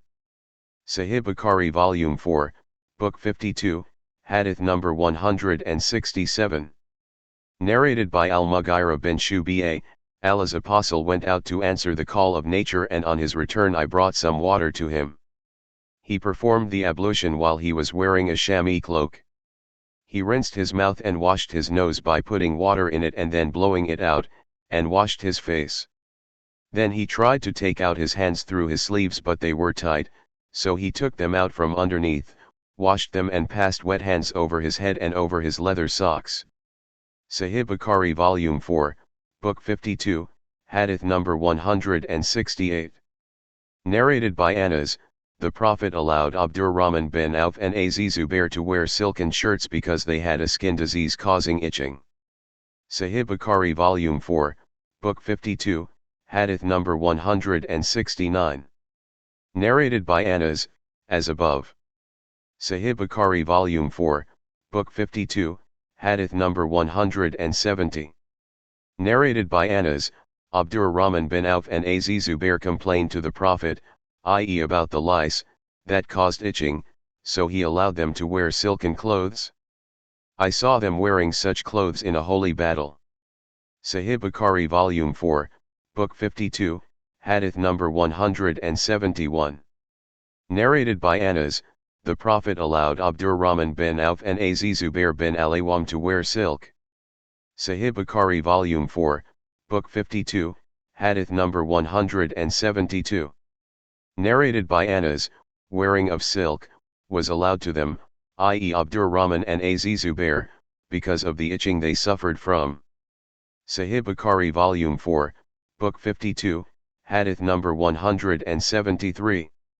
Narrated by Umayyah ad-Damri, I saw the Prophet eating of a shoulder, of a sheep, by cutting from it, and then he was called to prayer and he prayed without repeating his ablution. Sahih Bukhari Volume 4, Book 52, Hadith number 174. Narrated by Az-Zuri, as above, Hadith no 173, and added that the Prophet put the knife down. Sahih Bukhari Volume 4, Book 52, Hadith number 175. Narrated by Khalid bin Mudun, that Umair bin al-Aswad al-Anasi told him that he went to Ubaydah bin as-Samit while he was staying in his house at the seashore of Hims with his wife, Haram. Umair said, Haram informed us that she heard the Prophet saying, Paradise is granted to the first batch of my followers who will undertake a naval expedition. Haram added, I said, O Allah's Apostle, will I be amongst them? He replied, You are amongst them. The Prophet then said, The first army amongst my followers who will invade Caesar's city will be forgiven their sins.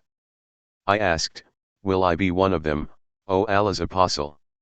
He replied in the negative. Sahih Bukhari Volume 4, Book 52, Hadith number 176.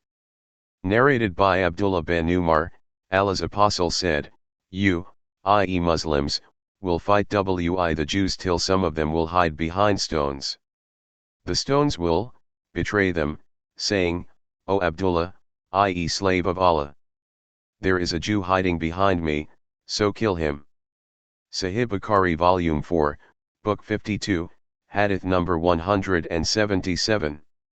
Narrated by Abu Huraira, Allah's Apostle said, The hour will not be established until you fight with the Jews, and the stone behind which a Jew will be hiding will say, O Muslim, there is a Jew hiding behind me, so kill him.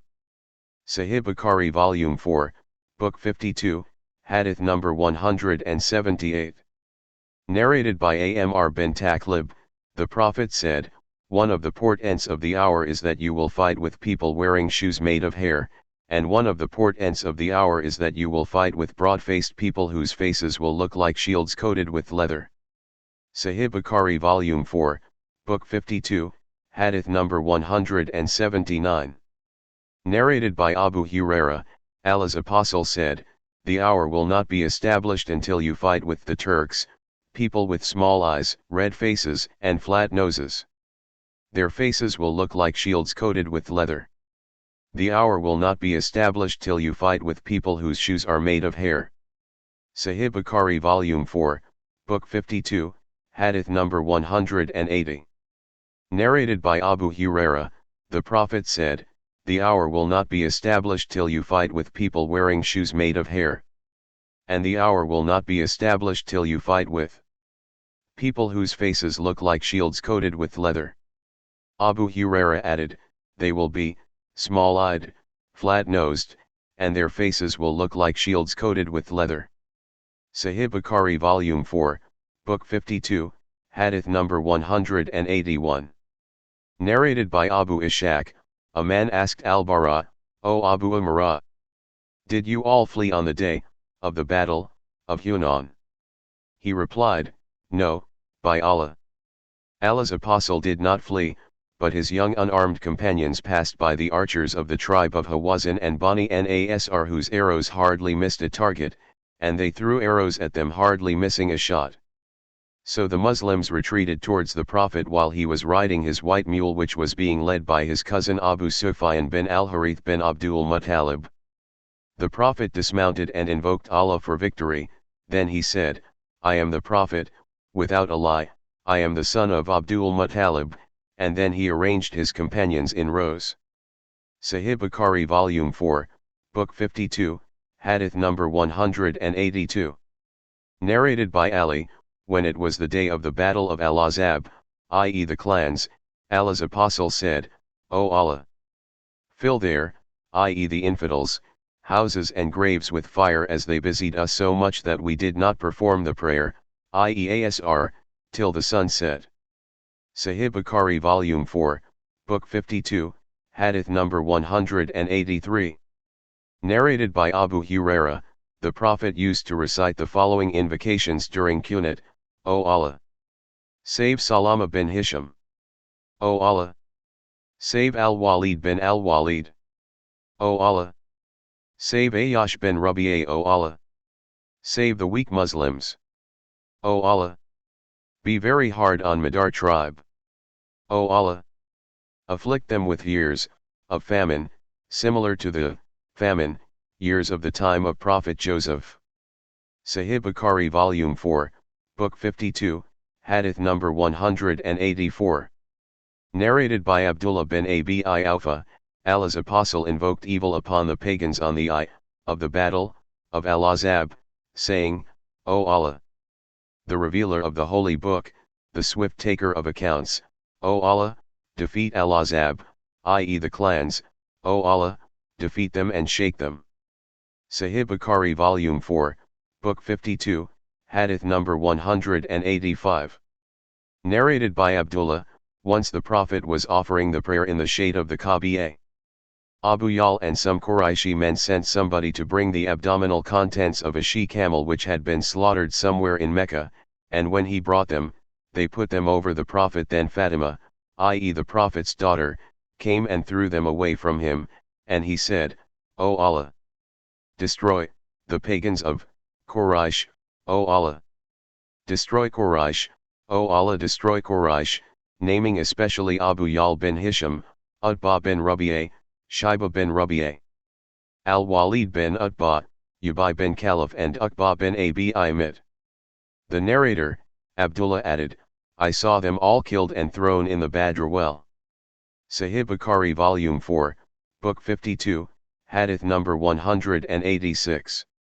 Narrated by Aisha, once the Jews came to the Prophet and said, Death be upon you. So I cursed them. The Prophet said, What is the matter? I said, Have you not heard what they said?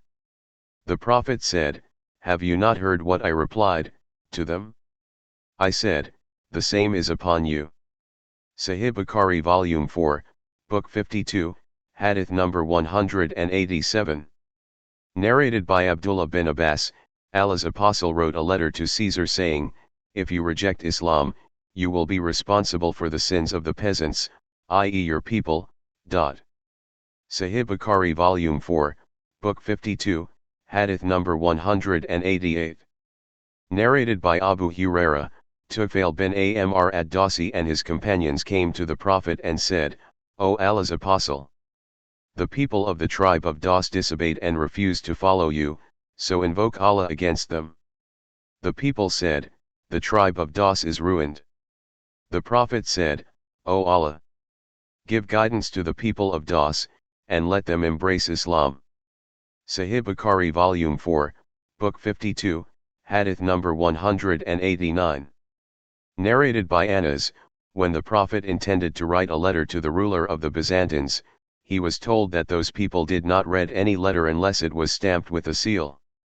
So, the Prophet got a silver ring, as if I were just looking at its white glitter on his hand, and stamped on it the expression Muhammad, Apostle of Allah. Sahih Bukhari Volume 4, Book 52, Hadith number 190. Narrated by Abdullah bin Abbas, Allah's Apostle sent his letter to Khusrau and ordered his messenger to hand it over to the governor of Bahrain, who was to hand it over to Khusrau. So, when Khusrau read the letter, he tore it. Said bin al-Musayyib said, the Prophet then invoked Allah to disperse them with full dispersion, destroy them, i.e. Khusrau and his followers, severely. Sahih Bukhari Volume 4, Book 52, Hadith number 191. Narrated by Abdullah bin Abbas, Allah's Apostle wrote to Caesar and invited him to Islam and sent him his letter with Dihya al-Kalbi, whom Allah's Apostle ordered to hand it over to the governor of Busra, who would forward it to Caesar. Caesar, as a sign of gratitude to Allah, had walked from Hims to Ilya, i.e. Jerusalem, when Allah had granted him victory over the Persian forces. So, when the letter of Allah's Apostle reached Caesar, he said after reading T, seek for me any one of his people, Arabs of Quraysh tribe, if present here, in order to ask him about Allah's Apostle. At that time Abu Sufyan bin Harb was in Sham with some men from Quraysh who had come to Sham as merchants during the truce that had been concluded between Allah's Apostle and the infidels of Quraysh. Abu Sufyan said, Caesar's messenger found us somewhere in Sham, so he took me and my companions to Ilya, and we were admitted into Caesar's court to find him sitting in his royal court wearing a crown and surrounded by the senior dignitaries of the Byzantine. He said to his translator, ask them who amongst them is a close relation to the man who claims to be a prophet. Abu Sufyan added, I replied, I am the nearest relative to him. He asked, what degree of relationship do you have with him? I replied, he is my cousin, and there was none of Bani Abu Manaf in the caravan except myself. Caesar said, let him come nearer.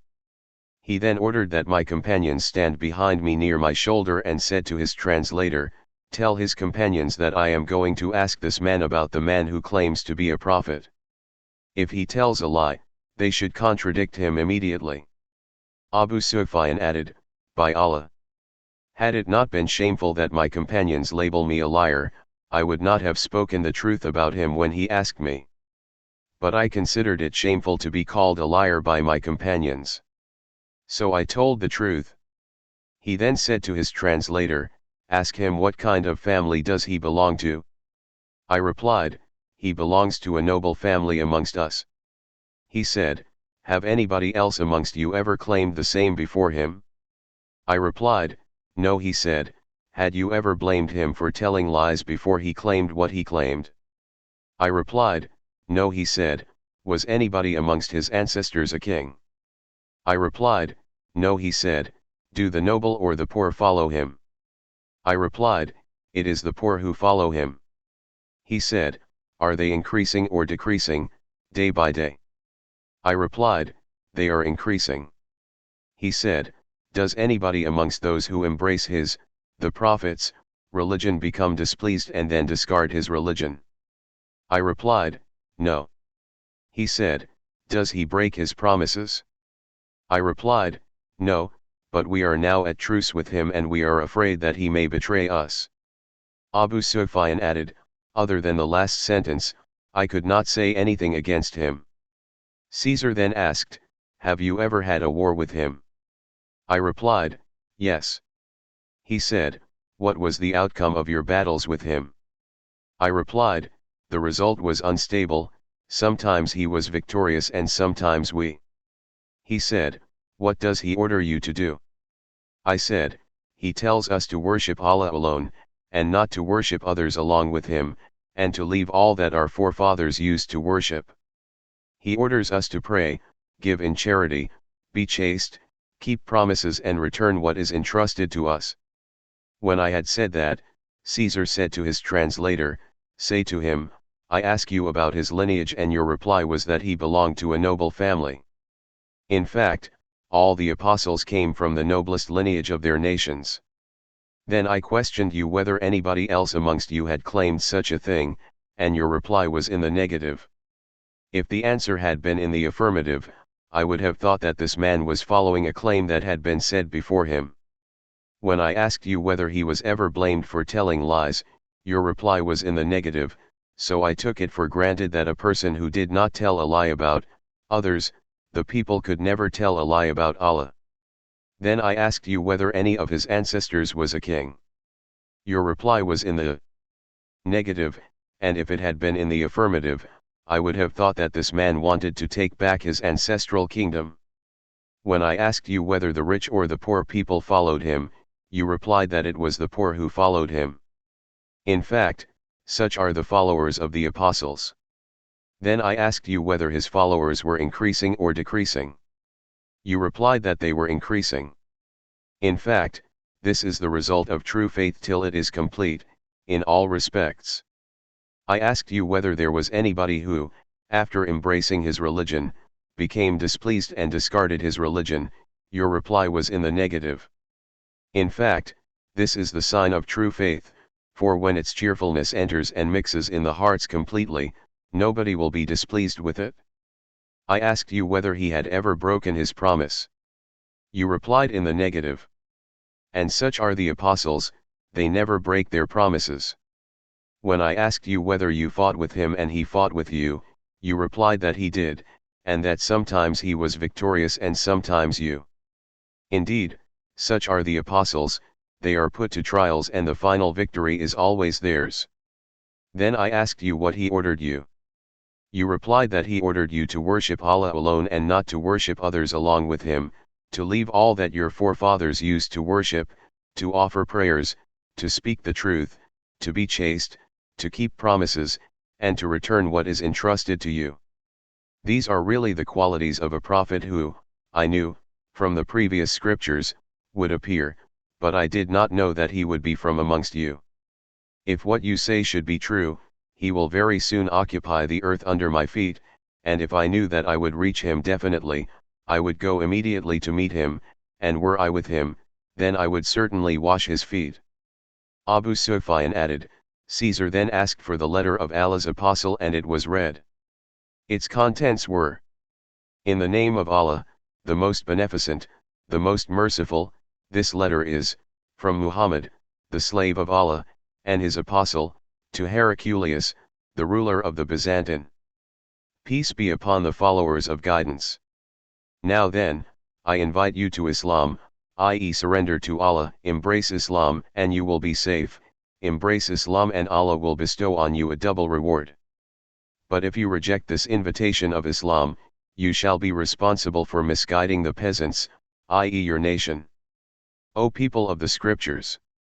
Come to a word common to you and us and you, that we worship none but Allah, and that we associate nothing in worship with him, and that none of us shall take others as lords besides Allah. Then if they turn away, say, bear witness that we are, they who have surrendered, unto him. 3.64 Abu Sufyan added, when Heraclius had finished his speech, there was a great hue and cry caused by the Byzantine royalty surrounding him, and there was so much noise that I did not understand what they said. So, we were turned out of the court. When I went out with my companions and we were alone, I said to them, verily, Ibn Abi Kabshas, i.e. the prophets, affair has gained power. This is the king of Bani al-Asfar, fearing him. Abu Sufyan added, by Allah, I remained low and was sure that his religion would be victorious till Allah converted me to Islam, though I disliked it. Sahih Bukhari Volume 4, Book 52, Hadith number 192. Narrated by Sahl bin Sa'd, that he heard the Prophet on the day of the battle of Khaybar saying, I will give the flag to a person at whose hands Allah will grant victory. So, the companions of the Prophet got up, wishing eagerly to see to whom the flag will be given, and every one of them wished to be given the flag. But the Prophet asked for Ali. Someone informed him that he was suffering from eye trouble. So, he ordered them to bring Ali in front of him. Then the Prophet spat in his eyes and his eyes were cured immediately as if he had never any eye trouble. Ali said, "We will fight with them, i.e. infidels, till they become like us, i.e. Muslims." The Prophet said, "Be patient, till you face them and invite them to Islam and inform them of what Allah has enjoined upon them. By Allah, if a single person embraces Islam at your hands, i.e. through you, that will be better for you than the red camels." Sahih Bukhari Volume 4, Book 52, Hadith number 193. Narrated by Anas, whenever Allah's apostle attacked some people, he would never attack them till it was dawn. If he heard the adhan, i.e. call for prayer, he would delay the fight, and if he did not hear the adhan, he would attack them immediately after dawn. We reached Khaybar at night. Sahih Bukhari Volume 4, Book 52, Hadith number 194. Narrated by Anas, same as Hadith number 193 above. Sahih Bukhari Volume 4, Book 52, Hadith number 195. Narrated by Anas, the Prophet set out for Khaybar and reached it at night.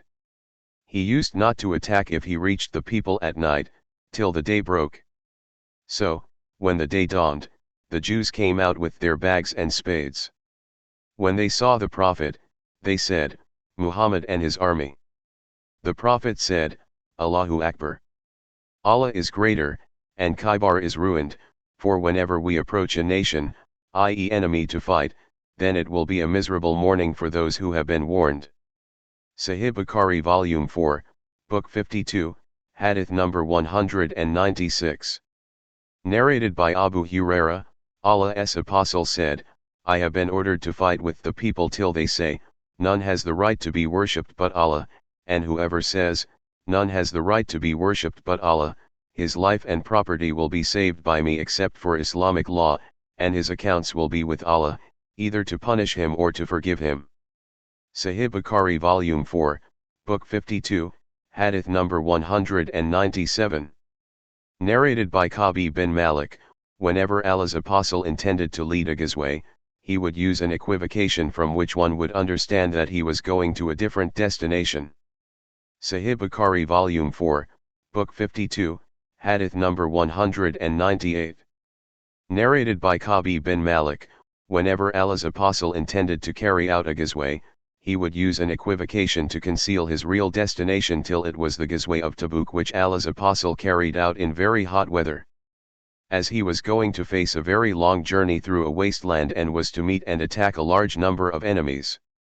So, he made the situation clear to the Muslims so that they might prepare themselves accordingly and get ready to conquer their enemy.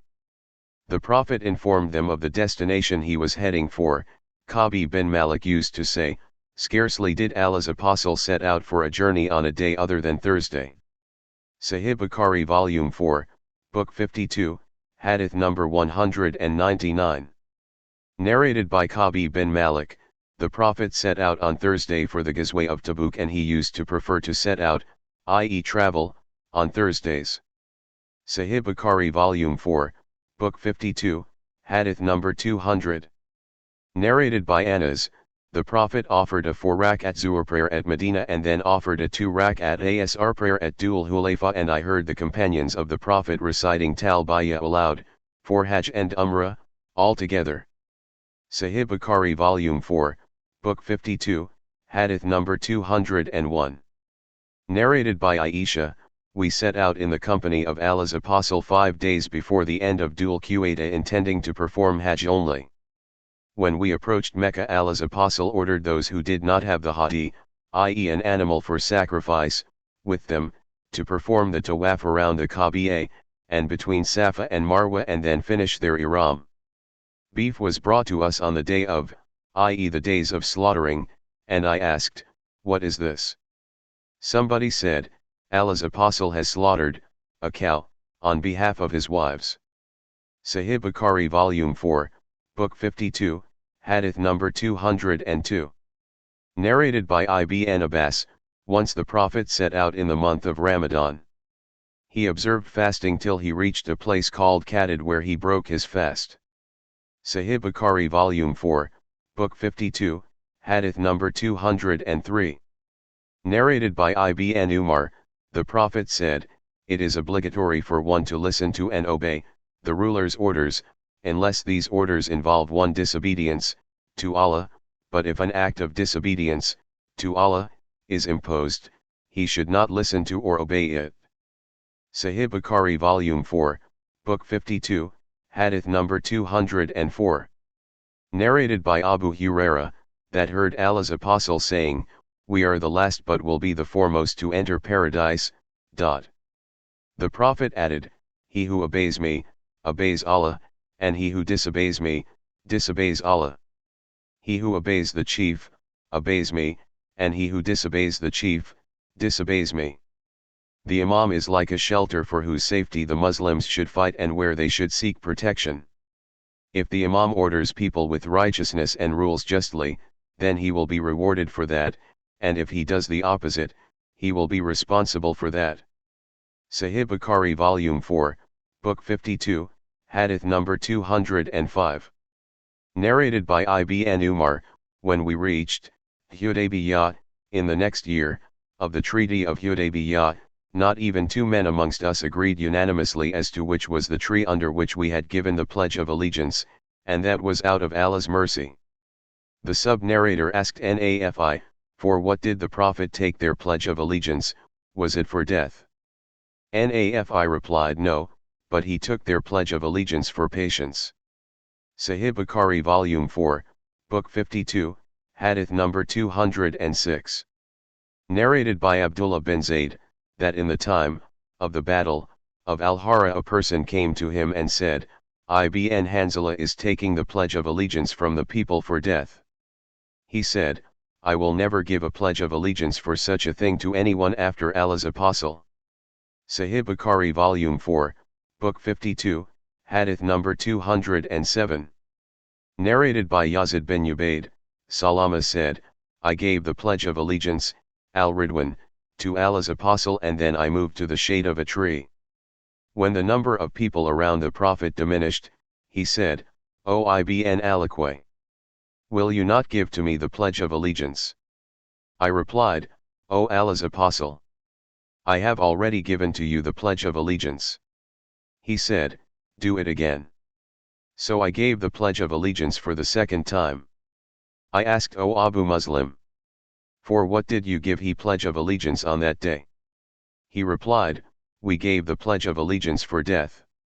Sahih Bukhari Volume 4, Book 52, Hadith number 208. Narrated by Anas, on the day of the battle of the trench, the Ангир were saying, 'We are those who have sworn allegiance to Muhammad for jihad, forever, as long as we live.' The Prophet replied to them, 'O Allah, there is no life except the life of the hereafter. So honor the Ангир and emigrants with your generosity.' And narrated Mujashi, 'My brother and I came to the Prophet and I requested him to take the pledge of allegiance from us for migration. He said, "Migration has passed away with its people." I asked, "For what will you take the pledge of allegiance from us then?" He said, "I will take the pledge for Islam and Jihad." Sahih Bukhari Volume 4, Book 52, Hadith number 209. Narrated by Abdullah, "Today a man came to me and asked me a question which I did not know how to answer. He said, 'Tell me, if a wealthy active man, well equipped with arms, goes out on military expeditions with our chiefs, and orders us to do such things as we cannot do, should we obey him?' I replied, 'By Allah, I do not know what to reply you, except that we were in the company of the Prophet and he used to order us to do a thing once only till we finished it. And no doubt, everyone among you will remain in a good state as long as he obeys Allah. If one is in doubt as to the legality of something, he should ask somebody who would satisfy him, but soon will come a time when you will not find such a man. By him, except whom none has the right to be worshipped. I see that the example of what has passed of this life, to what remains thereof, is like a pond whose fresh water has been used up and nothing remains but muddy water. Sahih Bukhari Volume 4, Book 52, Hadith number 210. Narrated by Salim Abu an-Nadr, the freed slave of Umar bin Ubaydullah, who was Umar's clerk. Abdullah bin Abi Awfa wrote him, i.e. Umar, a letter that contained the following. Once Allah's apostle, during a holy battle, waited till the sun had declined, and then he got up among the people and said, O people! Do not wish to face the enemy, in a battle, and ask Allah to save you, from calamities, but if you should face the enemy, then be patient and let it be known to you that paradise is under the shades of swords. He then said, O Allah, the revealer of the holy book, the mover of the clouds, and defeater of Al-Ahzab, i.e. the clans of infidels, defeat them infidels and bestow victory upon us. Sahih Bukhari Volume 4, Book 52, Hadith number 211. Narrated by Jabir bin Abdullah, I participated in a ghazwa along with Allah's apostle. The Prophet met me, on the way, while I was riding a camel of ours used for irrigation, and it had got so tired that it could hardly walk. The Prophet asked me, what is wrong with the camel? I replied, it has got tired. So Allah's apostle came from behind it and rebuked it and prayed for it, so it started surpassing the other camels and going ahead of them. Then he asked me, how do you find your camel, now? I replied, I find it quite well, now as it has received your blessings. He said, will you sell it to me? I felt shy to refuse his offer, though it was the only camel for irrigation we had. So I said, yes. He said, sell it to me then. I sold it to him on the condition that I should keep on riding it till I reached Medina. Then I said, O Allah's apostle, I am a bridegroom, and requested him to allow me to go home. He allowed me, and I set out for Medina before the people till I reached Medina, where I met my uncle, who asked me about the camel, and I informed him all about it, and he blamed me for that.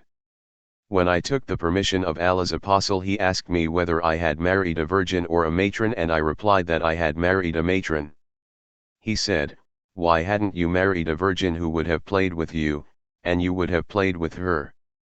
I replied, O Allah's apostle, my father died, or was martyred, and I have some young sisters, so I felt it not proper that I should marry a young girl like them who would neither teach them manners nor serve them. So I have married a matron so that she may serve them and teach them manners. When Allah's apostle arrived in Medina, I took the camel to him the next morning, and he gave me its price and gave me the camel itself as well. Sahih Bukhari Volume 4, Book 52, Hadith number 212. Narrated by Anas bin Malik, once there was a feeling of fright at Medina, so Allah's apostle rode a horse belonging to Abu Talha, and, on his return, he said, we have not seen anything fearful, but we found this horse very fast. Sahih Bukhari Volume 4, Book 52, Hadith number 213. Narrated by Anas bin Malik, once the people got frightened, so Allah's apostle rode a slow horse belonging to Abu Talha, and he set out all alone, making the horse gallop. Then the people rode, making their horses gallop after him. On his return he said, don't be afraid, there is nothing to be afraid of, and I have found this horse a very fast one. That horse was never excelled in running henceforward. Castellani Volume 5. Sahih Bukhari Volume 4, Book 52, Hadith number 214. Narrated by Umar bin al-Khattab, I gave a horse to be used in Allah's cause, but later on I saw it being sold. I asked the Prophet whether I could buy it. He said, don't buy it and don't take back your gift of charity. Sahih Bukhari Volume 4, Book 52, Hadith number 215. Narrated by Abdullah bin Umar, Umar gave a horse to be used in Allah's cause, but later on he found it being sold. So he intended to buy it and asked Allah's apostle, who said, don't buy it and don't take back your gift of charity. Sahih Bukhari Volume 4, Book 52, Hadith number 216. Narrated by Abu Huraira, Allah's Apostle said, "Were it not for the fear that it would be difficult for my followers, I would not have remained behind any Sariya, army unit, but I don't have riding camels and have no other means of conveyance to carry them on, and it is hard for me that my companions should remain behind me. No doubt I wish I could fight in Allah's cause and be martyred and come to life again, to be martyred and come to life once more." Sahih Bukhari Volume 4, Book 52, Hadith number 217. Narrated by Yali, I participated in the Ghazwa of Tabuk along with Allah's Apostle, and I gave a young camel to be ridden in jihad, and that was, to me, one of my best deeds. Then I employed a laborer who quarreled with another person. One of them bit the hand of the other, and the latter drew his hand from the mouth of the former, pulling out his front tooth. Then the former instituted a suit against the latter before the Prophet, who rejected that suit, saying, "Do you expect him to put out his hand for you to snap as a male camel snaps, vegetation?" Sahih Bukhari Volume 4, Book 52, Hadith number 218. Narrated by Thalaba bin Abi Malik al-Qurayzi, when Qais bin Sa'd al-Ansari, who used to carry the flag of the Prophet, intended to perform Hajj, he combed his hair. Sahih Bukhari Volume 4, Book 52, Hadith number 219a. Narrated by Salama bin Alaqwa, Ali remained behind the Prophet during the Battle of Khaybar as he was suffering from some eye trouble, but then he said, "How should I stay behind Allah's Apostle?" So, he set out till he joined the Prophet. On the eve of the day of the conquest of Khaybar, Allah's Apostle said, "No doubt, I will give the flag, or, tomorrow, a man whom Allah and his Apostle love, or who loves Allah and his Apostle, will take the flag. Allah will bestow victory upon him." Suddenly Ali joined us, though we were not expecting him. The people said, "Here is Ali." So, Allah's Apostle gave the flag to him, and Allah bestowed victory upon him. Sahih Bukhari Volume 4, Book 52, Hadith number 219b. Narrated by Nafi bin Jubair, I heard Al-Abbas telling Az Zubair, "The Prophet ordered you to fix the flag here." Sahih Bukhari Volume 4, Book 52, Hadith number 220. Narrated by Abu Huraira, Allah's Apostle said, "I have been sent with the shortest expressions bearing the widest meanings, and I have been made victorious with terror, cast in the hearts of the enemy, and while I was sleeping, the keys of the treasures of the world were brought to me and put in my hand." Abu Huraira added, "Allah's Apostle has left the world, and now you, people, are bringing out those treasures, i.e. the Prophet did not benefit by them." Sahih Bukhari Volume 4, Book 52, Hadith number 221. Narrated by Ibn Abbas, Abu Sufyan said, "Heraclius sent for me when I was in Liyah, i.e. Jerusalem. Then he asked for the letter of Allah's Apostle, and when he had finished its reading there was a great hue and cry around him, and the voices grew louder, and we were asked to quit the place. When we were turned out, I said to my companions, 'The cause of Ibn Abi Kabsha has become conspicuous, as the king of Bani al-Asfar is afraid of him.'" Sahih Bukhari Volume 4, Book 52, Hadith number 222. Narrated by Asma, I prepared the journey food for Allah's Apostle in Abu Bakr's house when he intended to emigrate to Medina. I could not find anything to tie the food container and the water skin with. So, I said to Abu Bakr, "By Allah, I do not find anything to tie these things with except my waist belt." He said, "Cut it into 2 pieces and tie the water skin with one piece and the food container with the other." The sub-narrator added, "She did accordingly, and that was the reason for calling her Datun Nidakain, i.e. 2-belted woman. Sahih Bukhari Volume 4, Book 52, Hadith number 223. Narrated by Jabir bin Abdullah, during the lifetime of the Prophet we used to take the meat of sacrificed animals, as journey food, to Medina. See Hadith number 474 Volume 7. Sahih Bukhari Volume 4, Book 52, Hadith number 224. Narrated by Suwaid bin An-Nu'man, that he went out in the company of the Prophet during the year of Khaybar, campaign till they reached a place called As-Saba, the lower part of Khaybar. They offered the Asr prayer there, and the Prophet asked for the food. Nothing but sa'ik was brought to the Prophet. So, they chewed it and ate it and drank water. After that the Prophet got up, washed his mouth, and they too washed their mouths and then offered the prayer. Sahih Bukhari Volume 4, Book 52, Hadith number 225.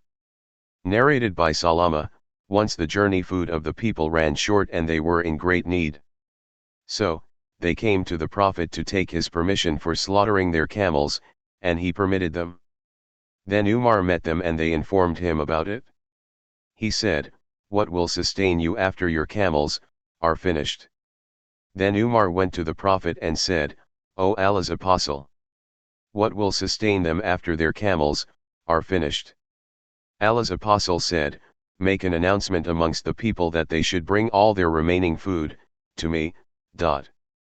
They brought it and the Prophet invoked Allah and asked for his blessings for it. Then he asked them to bring their food utensils and the people started filling their food utensils with their hands till they were satisfied. Allah's Apostle then said, "I testify that none has the right to be worshipped but Allah, and I am his apostle." Sahih Bukhari Volume 4, Book 52, Hadith number 226. Narrated by Wahb bin Kaysan, Jabir bin Abdullah said, "We set out, and we were 300 men carrying our journey food on our shoulders. Then we began to eat a single date each per day. A man asked, Jabir, "O Abu Abdullah, how could a person be satisfied with a single date?" Jabir replied, "We realized the value of that one date when we could not even have that much till we reached the seashore, when all of a sudden we saw a huge fish cast by the sea. So, we ate of it as much as we wished for 18 days. Sahih Bukhari Volume 4, Book 52, Hadith number 227. Narrated by Aisha, that she said, "O Allah's Apostle, your companions are returning with the reward of both Hajj and Umrah, while I am returning with the reward of Hajj only." He said to her, "Go, and let Abdurrahman, i.e. your brother, make you sit behind him, on the animal." So, he ordered Abdurrahman to let her perform Umrah from Al-Tan'im. Then the Prophet waited for her at the higher region of Mecca till she returned. Sahih Bukhari Volume 4, Book 52, Hadith number 228. Narrated by Abdurrahman bin Abi Bakr as-Siddiq, the Prophet ordered me to let Aisha sit behind me, on the animal, and to let her perform Umrah from At-Tan'im. Sahih Bukhari Volume 4, Book 52, Hadith number 229. Narrated by Anas, I was riding behind Abu Talha, on the same, riding animal, and the Prophet's companions were reciting Talbiyah aloud for both Hajj and Umrah. Sahih Bukhari Volume 4, Book 52, Hadith number 230. Narrated by Urwa from Usama bin Zayd, Allah's Apostle rode a donkey on which there was a saddle covered by a velvet sheet and let Usama ride behind him, on the donkey. Sahih Bukhari Volume 4, Book 52, Hadith number 231.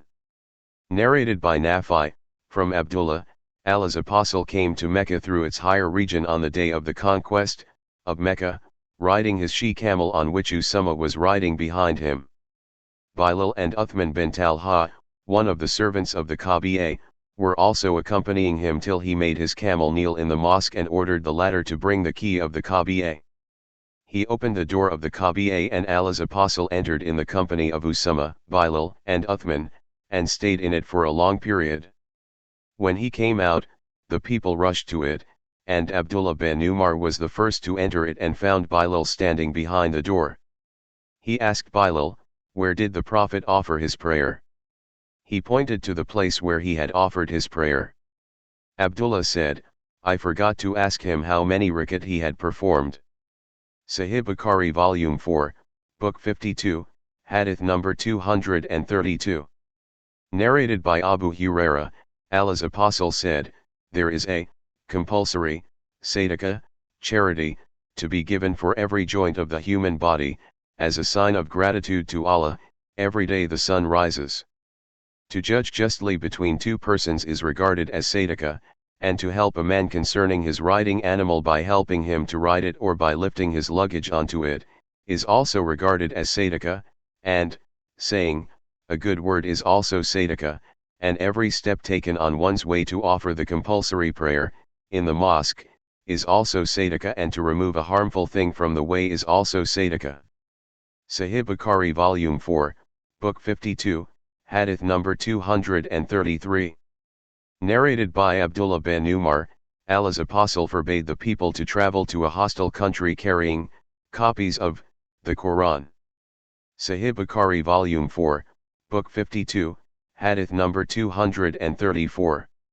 Narrated by Anas, the Prophet reached Khaybar in the morning, while the people were coming out carrying their spades over their shoulders. When they saw him they said, "This is Muhammad and his army. Muhammad and his army." So, they took refuge in the fort. The Prophet raised both his hands and said, "Allahu Akbar, Khaybar is ruined, for when we approach a nation, i.e. enemy to fight, then miserable is the mourning of the warned ones." Then we found some donkeys which we killed and cooked. The announcer of the Prophet announced, "Allah and his apostle forbid you to eat donkey's meat." So, all the pots including their contents were turned upside down. Sahih Bukhari Volume 4, Book 52, Hadith number 235. Narrated by Abu Musa al-Ash'ari, we were in the company of Allah's apostle, during Hajj. Whenever we went up a high place we used to say, "None has the right to be worshipped but Allah, and Allah is greater," and our voices used to rise, so the Prophet said, "O people! Be merciful to yourselves, i.e. don't raise your voice, for you are not calling a deaf or an absent one, but one who is with you, no doubt he is all-hearer, ever near, to all things." Sahih Bukhari Volume 4, Book 52, Hadith number 236.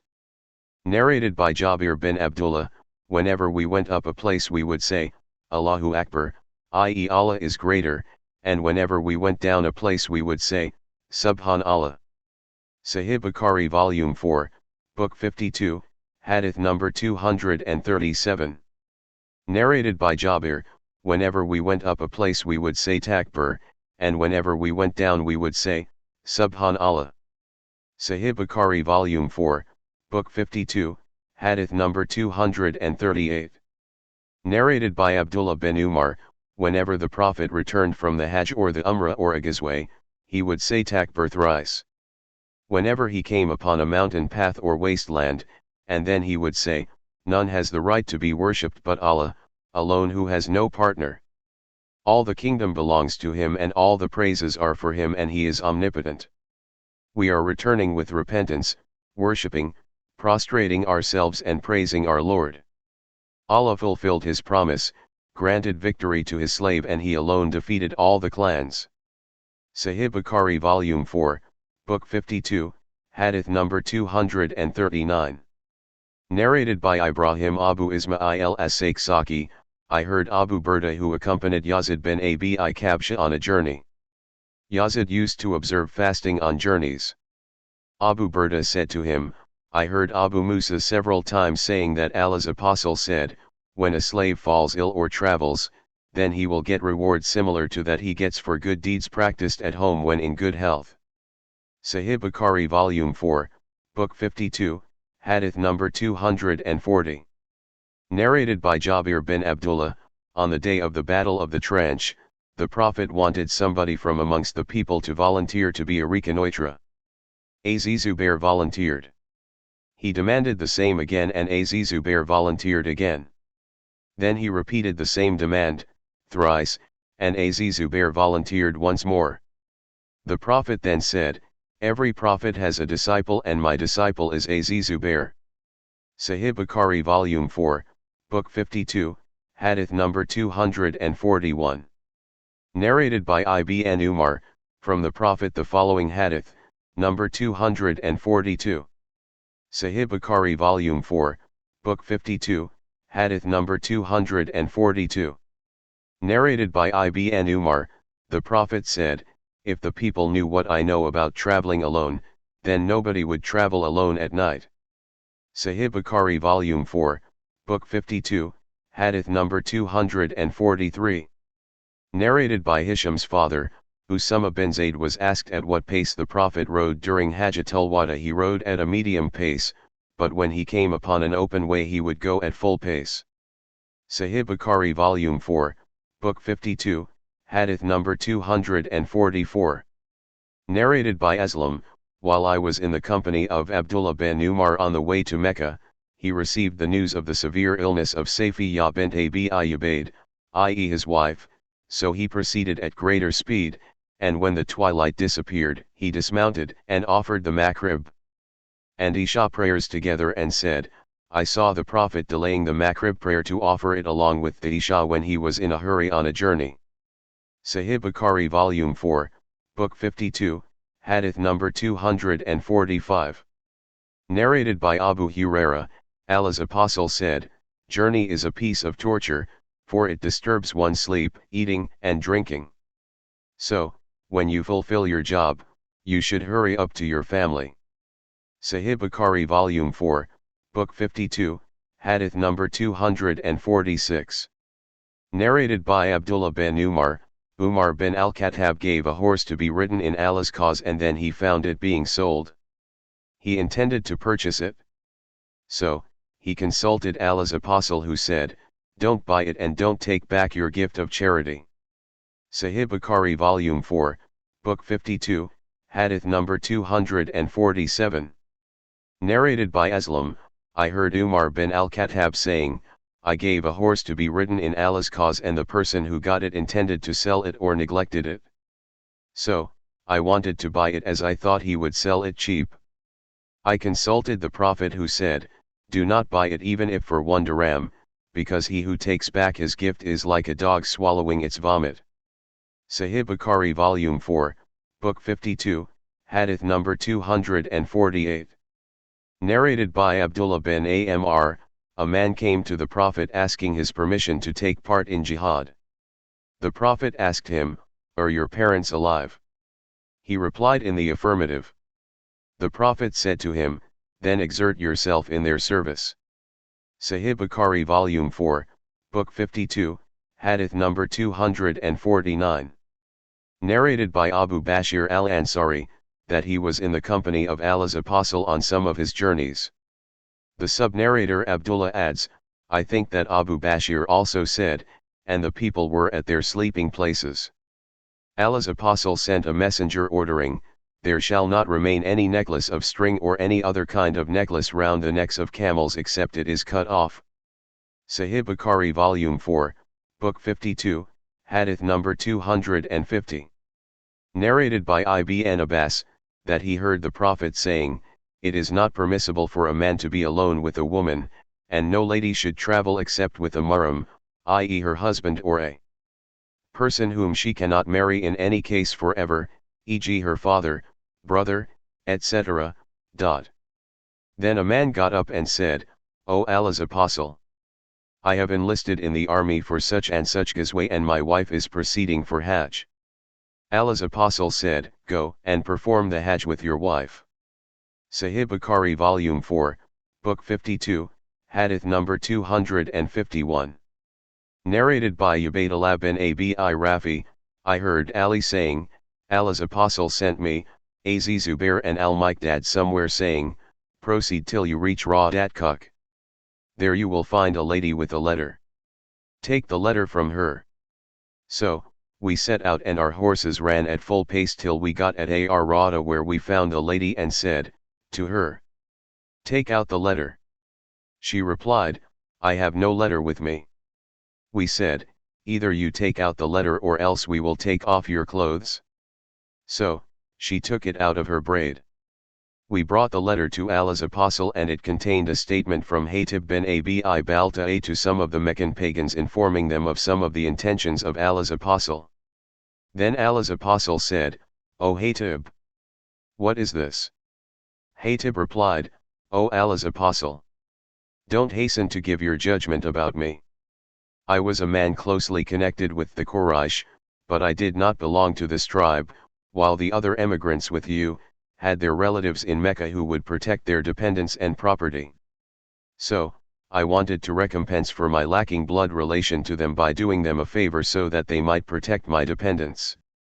I did this neither because of disbelief not apostasy nor out of preferring kufr, disbelief, to Islam. Allah's apostle, said, Hatib has told you the truth. Umar said, O Allah's apostle, allow me to chop off the head of this hypocrite. Allah's apostle said, Hatib participated in the battle of Badr, and who knows, perhaps Allah has already looked at the Badr warriors and said, do whatever you like, for I have forgiven you. Sahih Bukhari Volume 4, Book 52, Hadith number 252. Narrated by Jabir bin Abdullah, when it was the day of the battle of Badr, prisoners of war were brought including Al-Abbas who was undressed. The Prophet looked for a shirt for him. It was found that the shirt of Abdullah bin Ubay would do, so the Prophet let him wear it. That was the reason why the Prophet took off and gave his own shirt to Abdullah.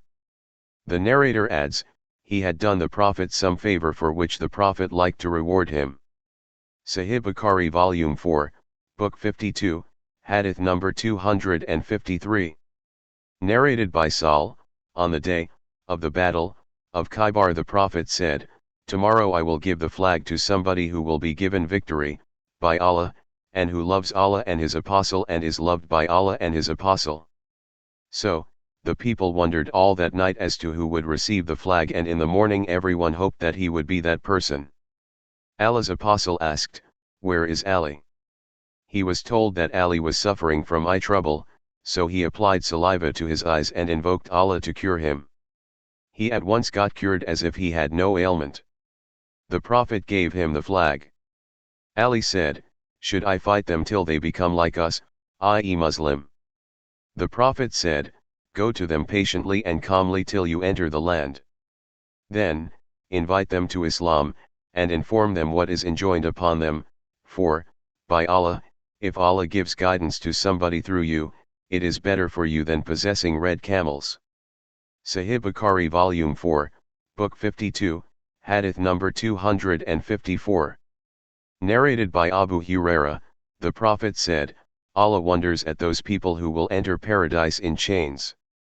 Sahih Bukhari Volume 4, Book 52, Hadith number 255.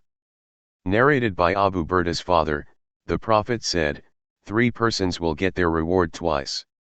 One is, a person who has a slave girl and he educates her properly and teaches her good manners properly, without violence, and then manumits and marries her. Such a person will get a double reward. Another is, a believer from the people of the scriptures who has been a true believer and then he believes in the Prophet, Muhammad. Such a person will get a double reward. The third is, a slave who observes Allah's rights and obligations and is sincere to his master. Sahih Bukhari Volume 4, Book 52, Hadith number 256. Narrated by As-Sab bin Jathama, the Prophet passed by me at a place called Al-Abwa or Wadan, and was asked whether it was permissible to attack the pagan warriors at night with the probability of exposing their women and children to danger. The Prophet replied, they, i.e. women and children, are from them, i.e. pagans. I also heard the Prophet saying, the institution of Hima is invalid except for Allah and His Apostle. Sahih Bukhari Volume 4, Book 52, Hadith number 257.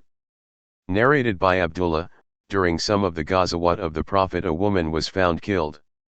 Allah's Apostle disapproved the killing of women and children.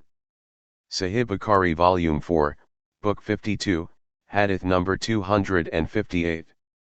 Narrated by Ibn Umar, during some of the Ghazawat of Allah's Apostle a woman was found killed, so Allah's Apostle forbade the killing of women and children.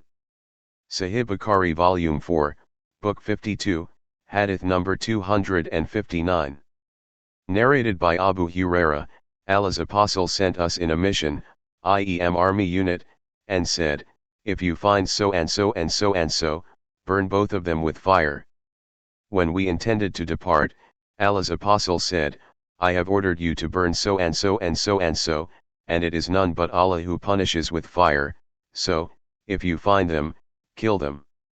Sahih Bukhari Volume 4, Book 52, Hadith number 260. Narrated by Ikrimah, Ali burnt some people and this news reached Ibn Abbas, who said, had I been in his place I would not have burnt them, as the Prophet said, don't punish anybody with Allah's punishment. No doubt, I would have killed them, for the Prophet said, if somebody, a Muslim, discards his religion, kill him. Sahih Bukhari Volume 4, Book 52, Hadith number 261. Narrated by Anas bin Malik, a group of 8 men from the tribe of Uqayl came to the Prophet and then they found the climate of Medina unsuitable for them. So, they said, O Allah's Apostle, provide us with some milk. Allah's Apostle said, I recommend that you should join the herd of camels. So they went and drank the urine and the milk of the camels, as a medicine, till they became healthy and fat. Then they killed the shepherd and drove away the camels, and they became unbelievers after they were Muslims. When the Prophet was informed by a shouter for help, he sent some men in their pursuit, and before the sun rose high, they were brought, and he had their hands and feet cut off. Then he ordered for nails which were heated and passed over their eyes, and they were left in the Hara, i.e. rocky land in Medina. They asked for water, and nobody provided them with water till they died. Abu Kilaba, a sub-narrator said, they committed murder and theft and fought against Allah and His Apostle, and spread evil in the land. Sahih Bukhari Volume 4, Book 52, Hadith number 262. Narrated by Jarir, Allah's Apostle said to me, will you relieve me from Dul-Khalasa? Dul-Khalasa was a house, of an idol, belonging to the tribe of Katham called Al-Kabi'a al-Yamaniyah. So, I proceeded with 150 cavalrymen from the tribe of Ammaz, who were excellent knights. It happened that I could not sit firm on horses, so the Prophet stroked me over my chest till I saw his finger marks over my chest. He said, O Allah, make him firm and make him a guiding and rightly guided man. Jarir proceeded towards that house, and dismantled and burnt it. Then he sent a messenger to Allah's Apostle informing him of that. Jarir's messenger said, by him who has sent you with the truth, I did not come to you till I had left it like an emancipated or gabby camel, i.e. completely marred and spoiled. Jarir added, the Prophet asked for Allah's blessings for the horses and the men of Ammaz 5 times. Sahih Bukhari Volume 4, Book 52, Hadith number 263. Narrated by Ibn Umar, the Prophet burnt the date palms of Bani an-Nadir. Sahih Bukhari Volume 4, Book 52, Hadith number 264. Narrated by Al-Bara bin Azib, Allah's Apostle sent a group of Ansari men to kill Abu Rafi. One of them set out and entered there, i.e. the enemy's fort. That man said, I hid myself in a stable for their animals. They closed the fort gate. Later they lost a donkey of theirs, so they went out in its search. I, too, went out along with them, pretending to look for it. They found the donkey and entered their fort. And I, too, entered along with them. They closed the gate of the fort at night, and kept its keys in a small window where I could see them. When those people slept, I took the keys and opened the gate of the fort and came upon Abu Rafi and said, O Abu Rafi. When he replied me, I proceeded towards the voice and hit him. He shouted and I came out to come back, pretending to be a helper. I said, O Abu Rafi, changing the tone of my voice. He asked me, what do you want? Woe to your mother. I asked him, what has happened to you? He said, I don't know who came to me and hit me. Then I drove my sword into his belly and pushed it forcibly till it touched the bone. Then I came out, filled with puzzlement and went towards a ladder of theirs in order to get down, but I fell down and sprained my foot. I came to my companions and said, I will not leave till I hear the wailing of the women. So, I did not leave till I heard the women bewailing Abu Rafi, the merchant Pf Hijaz. Then I got up, feeling no ailment, and we proceeded, till we came upon the Prophet and informed him. Sahih Bukhari Volume 4, Book 52, Hadith number 265.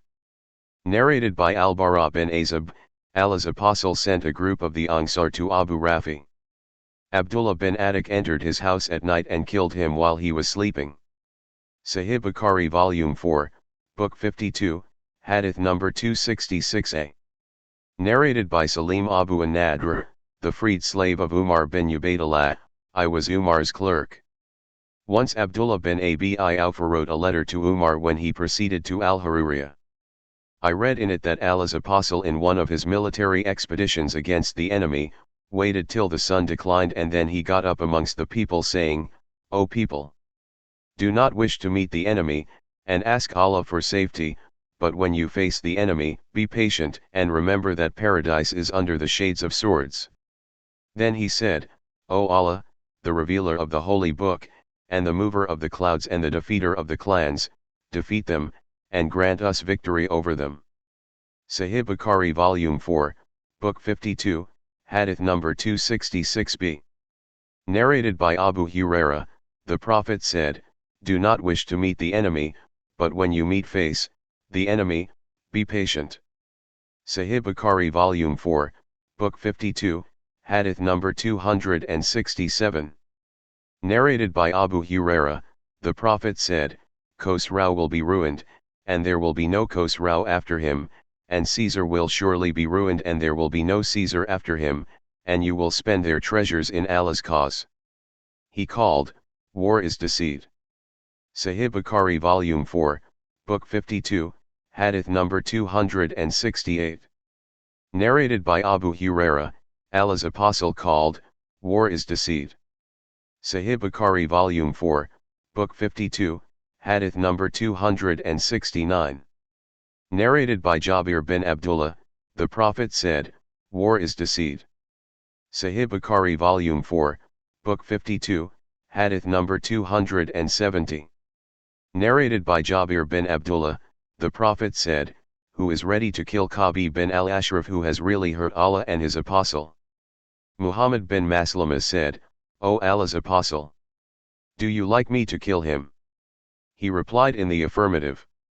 So, Muhammad bin Maslama went to him, i.e. Kabi, and said, This person, i.e. the Prophet, has put us to task and asked us for charity. Kabi replied, By Allah, you will get tired of him. Muhammad said to him, We have followed him, so we dislike to leave him till we see the end of his affair. Muhammad bin Maslama went on talking to him in this way till he got the chance to kill him. Sahih Bukhari Volume 4, Book 52, Hadith number 271. Narrated by Jabir, the Prophet said, Who is ready to kill Kabi bin Ashraf, i.e. a Jew? Muhammad bin Maslama replied, Do you like me to kill him? The Prophet replied in the affirmative.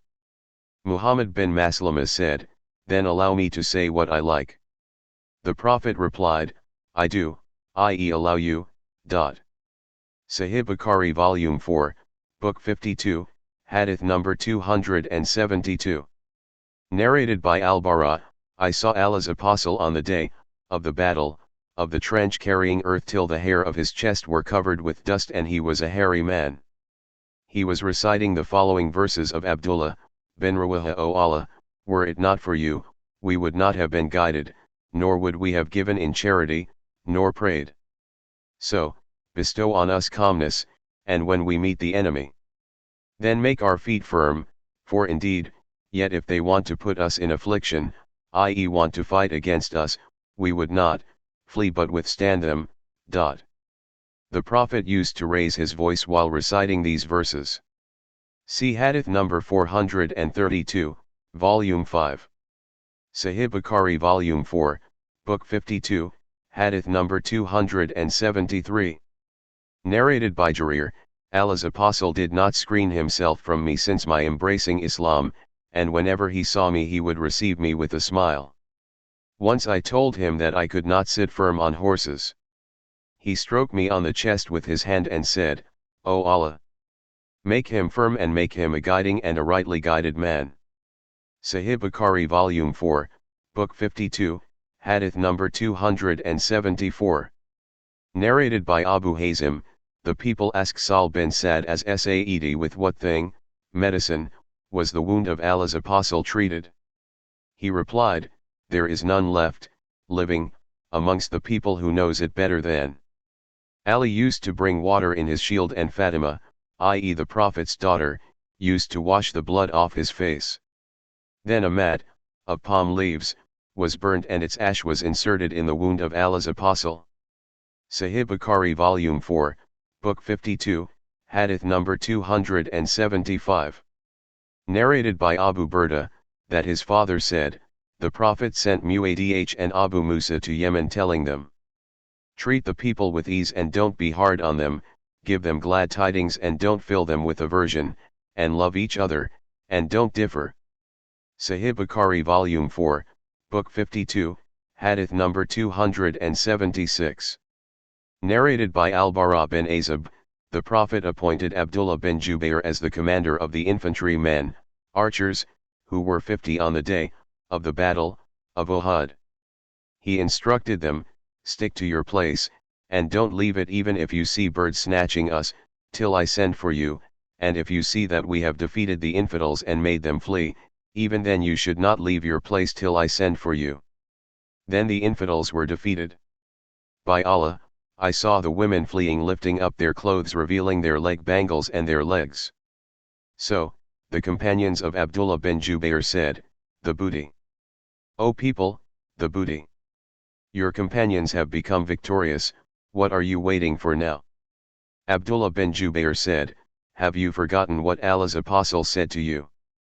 They replied, by Allah. We will go to the people, i.e. the enemy, and collect our share from the war booty. But when they went to them, they were forced to turn back defeated. At that time Allah's apostle in their rear was calling them back. Only 12 men remained with the Prophet and the infidels martyred 70 men from us.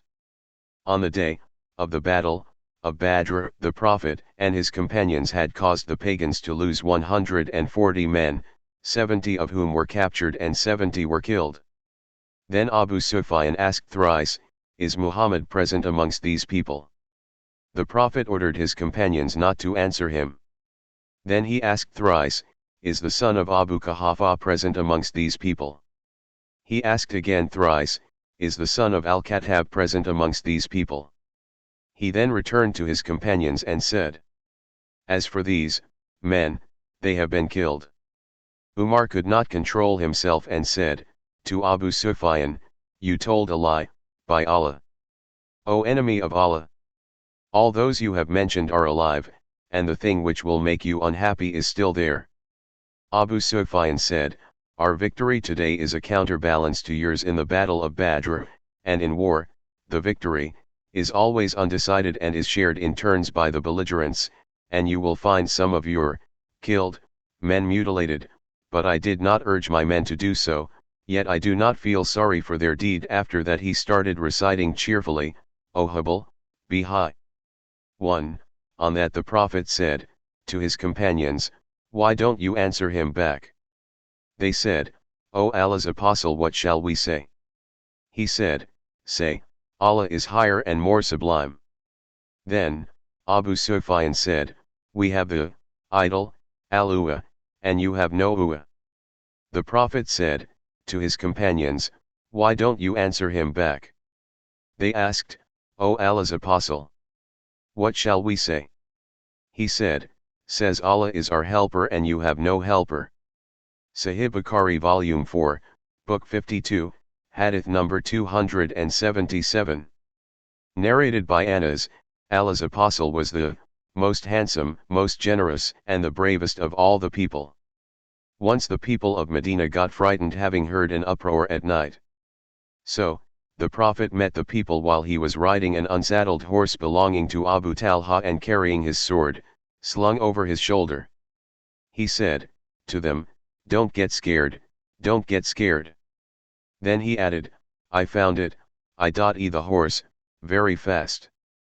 Sahih Bukhari Volume 4, Book 52, Hadith number 278. Narrated by Salama, I went out of Medina towards Al-Gaba. When I reached the mountain path of Al-Gaba, a slave of Abdurrahman bin Auf met me. I said to him, "Woe to you! What brought you here?" He replied, "The she-camels of the Prophet have been taken away." I said, "Who took them?" He said, "Ghatafan and Fazara." So, I sent 3 cries, "O Sabaha! O Sabaha!" so loudly that made the people in between its, i.e. Medina's, 2 mountains hear me. Then I rushed till I met them after they had taken the camels away. I started throwing arrows at them saying, "I am the son of Aliquay, and today perish the mean people." So, I saved the she-camels from them before they, i.e. the robbers, could drink water. When I returned driving the camels, the Prophet met me. I said, "O Allah's apostle, those people are thirsty and I have prevented them from drinking water, so send some people to chase them." The Prophet said, "O son of Aliquay, you have gained power over your enemy, so forgive them.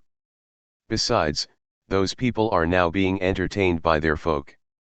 Sahih Bukhari Volume 4, Book 52, Hadith number 279. Narrated by Abu Ishaq, a man asked Al-Bara, "O Abu Umara, did you flee on the day of the battle of Hunayn?" Al-Bara replied while I was listening, "As for Allah's apostle, he did not flee on that day."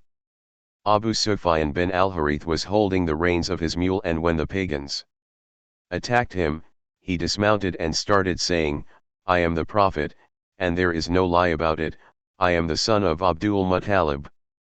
On that day nobody was seen braver than the Prophet.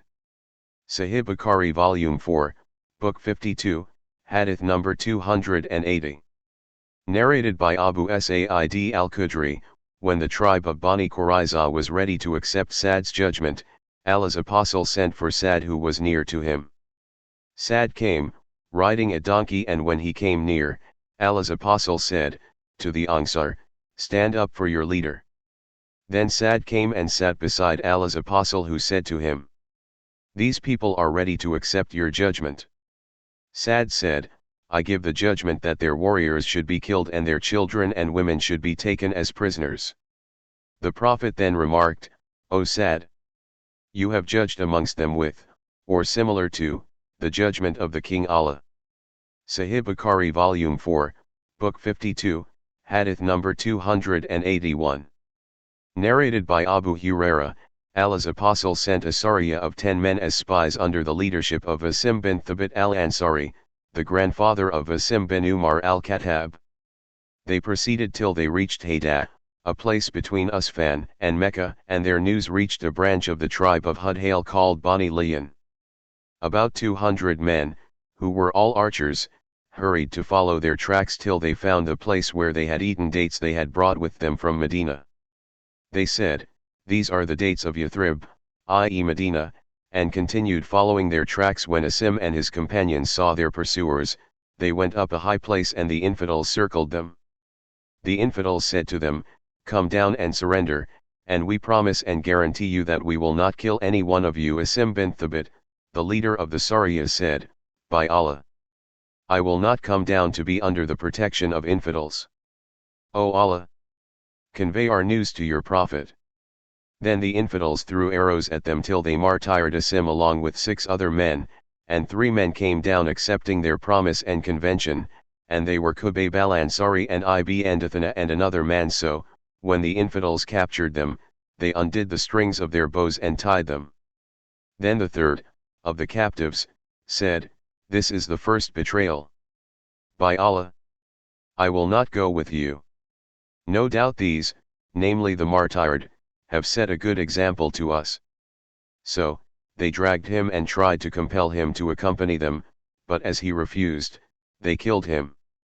They took Qubayb and Ibn Dathana with them and sold them, as slaves, in Mecca, and all that took place, after the battle of Badr. Qubayb was bought by the sons of Al-Harith bin Amir bin Nawfal bin Abd Manaf. It was Qubayb who had killed Al-Harith bin Amir on the day of the battle of Badr. So, Khubayb remained a prisoner with those people. Narrated Az-Zuhri, Ubaydullah bin Iyad said that the daughter of Al-Harith had told him, when those people gathered, to kill Khubayb, he borrowed a razor from me to shave his pubes and I gave it to him. Then he took a son of mine while I was unaware when he came upon him. I saw him placing my son on his thigh and the razor was in his hand. I got scared so much that Khubayb noticed the agitation on my face and said, "Are you afraid that I will kill him?" "No, I will never do so. By Allah, I never saw a prisoner better than Khubayb. By Allah, one day I saw him eating of a bunch of grapes in his hand while he was chained in irons, and there was no fruit at that time in Mecca." The daughter of Al-Harith used to say, it was a boon Allah bestowed upon Khubayb. When they took him out of the sanctuary of Mecca, to kill him outside its boundaries, Khubayb requested them to let him offer 2 rakat prayer. They allowed him and he offered 2 rakat and then said, "Hadn't I been afraid that you would think that I was afraid of being killed, I would have prolonged the prayer. O Allah, kill them all with no exception." He then recited the poetic verse, "I being martyred as a Muslim, do not mind how I am killed in Allah's cause, for my killing is for Allah's sake, and if Allah wishes, He will bless the amputated parts of a torn body." Then the son of Al-Harith killed him. So, it was Khubayb who set the tradition for any Muslim sentenced to death in captivity, to offer a 2 rakat prayer, before being killed. Allah fulfilled the invocation of Asim bin Thabit on that very day on which he was martyred. The Prophet informed his companions of their news and what had happened to them. Later on, when some infidels from Quraysh were informed that Asim had been killed, they sent some people to fetch a part of his body, i.e. his head, by which he would be recognized. That was because Asim had killed one of their chiefs on the day of the battle of Badr. So, a swarm of wasps, resembling a shady cloud, were sent to hover over Asim and protect him from their messenger, and thus they could not cut off anything from his flesh. Sahih Bukhari Volume 4, Book 52, Hadith number 282. Narrated by Abu Musa, the Prophet said, "Free the captives, feed the hungry and pay a visit to the sick." Sahih Bukhari Volume 4, Book 52, Hadith number 283. Narrated by Abu Juhayfa, I asked Ali, "Do you have the knowledge of any divine inspiration besides what is in Allah's book?" Ali replied, "No, by him who splits the grain of corn and creates the soul. I don't think we have such knowledge, but we have the ability of understanding which Allah may endow a person with, so that he may understand the Quran, and we have what is written in this paper as well." I asked, "What is written in this paper?" He replied, "The regulations of blood money, the freeing of captives, and the judgment that no Muslim should be killed for killing an infidel." Sahih Bukhari Volume 4, Book 52, Hadith number 284. Narrated by Anas bin Malik, some Ansari men asked permission from Allah's Apostle, saying, "O Allah's Apostle, allow us not to take the ransom of our nephew Al-Abbas." The Prophet replied, "Do not leave a single dirham thereof." In another narration, Anas said, "Some wealth was brought to the Prophet from Bahrain. Al-Abbas came to him and said, 'O Allah's Apostle, give me some of it, as I have paid my and Akil's ransom.' The Prophet said, 'Take,' and gave him in his garment." Sahih Bukhari Volume 4, Book 52, Hadith number 285. Narrated by Jubair, who was among the captives of the Battle of Badr, I heard the Prophet reciting Surat at-Tur in the Maghrib prayer. Sahih Bukhari Volume 4, Book 52, Hadith number 286. Narrated by Salama bin Al-Aqwa, an infidel spy came to the Prophet while he was on a journey. The spy sat with the companions of the Prophet and started talking and then went away. The Prophet said to his companions, "Chase and kill him." So, I killed him. The Prophet then gave him the belongings of the killed spy, in addition to his share of the war booty. Sahih Bukhari Volume 4, Book 52, Hadith number 287. Narrated by Amr bin Ma'iman, Umar, after he was stabbed, instructed his would-be successor, saying, I urge him, i.e. the new caliph, to take care of those non-Muslims who are under the protection of Allah and His Apostle, in that he should observe the convention agreed upon with them, and fight on their behalf, to secure their safety, and he should not overtax them beyond their capability. Sahih Bukhari Volume 4, Book 52, Hadith number 288. Narrated by Said bin Jubair, Ibn Abbas said, Thursday. What, great thing, took place on Thursday? Then he started weeping till his tears wetted the gravels of the ground. Then he said, on Thursday the illness of Allah's Apostle was aggravated, and he said, fetch me writing materials so that I may have something written to you after which you will never go astray. The people, present there, differed in this matter, and people should not differ before a prophet. They said, Allah's Apostle is seriously sick. The prophet said, let me alone, as the state in which I am now, is better than what you are calling me for. The prophet on his deathbed, gave 3 orders, saying, expel the pagans from the Arabian Peninsula, respect and give gifts to the foreign delegates as you have seen me dealing with them. I forgot the 3rd order. Yaqub bin Muhammad said, I asked al-Mughira bin Abdurrahman about the Arabian Peninsula, and he said, it comprises Mecca, Medina, al-Yamamah, and Yemen. Yaqub added, and al-Arj, the beginning of Tahama. Sahih Bukhari Volume 4, Book 52, Hadith number 289. Narrated by Ibn Umar, Umar saw a silken cloak being sold in the market, and he brought it to Allah's Apostle and said, O Allah's Apostle, buy this cloak and adorn yourself with it on the Eid festivals and on meeting the delegations. Allah's Apostle replied, this is the dress for the one who will have no share in the hereafter, or, this is worn by one who will have no share in the hereafter. After some time had passed, Allah's Apostle sent a silken cloak to Umar. Umar took it and brought it to Allah's Apostle and said, O Allah's Apostle, you have said that this is the dress of that who will have no share in the hereafter, or, this is worn by one who will have no share in the hereafter, yet you have sent me this. The Prophet said, I have sent it, so that you may sell it or fulfill with it some of your needs. Sahih Bukhari Volume 4, Book 52, Hadith number 290d. Narrated by Ibn Umar, Umar and a group of the companions of the Prophet set out with the Prophet to Ibn Sayyad. He found him playing with some boys near the hillocks of Bani Magala. Ibn Sayyad at that time was nearing his puberty. He did not notice the Prophet's presence, till the Prophet stroked him on the back with his hand and said, Ibn Sayyad, do you testify that I am Allah's Apostle?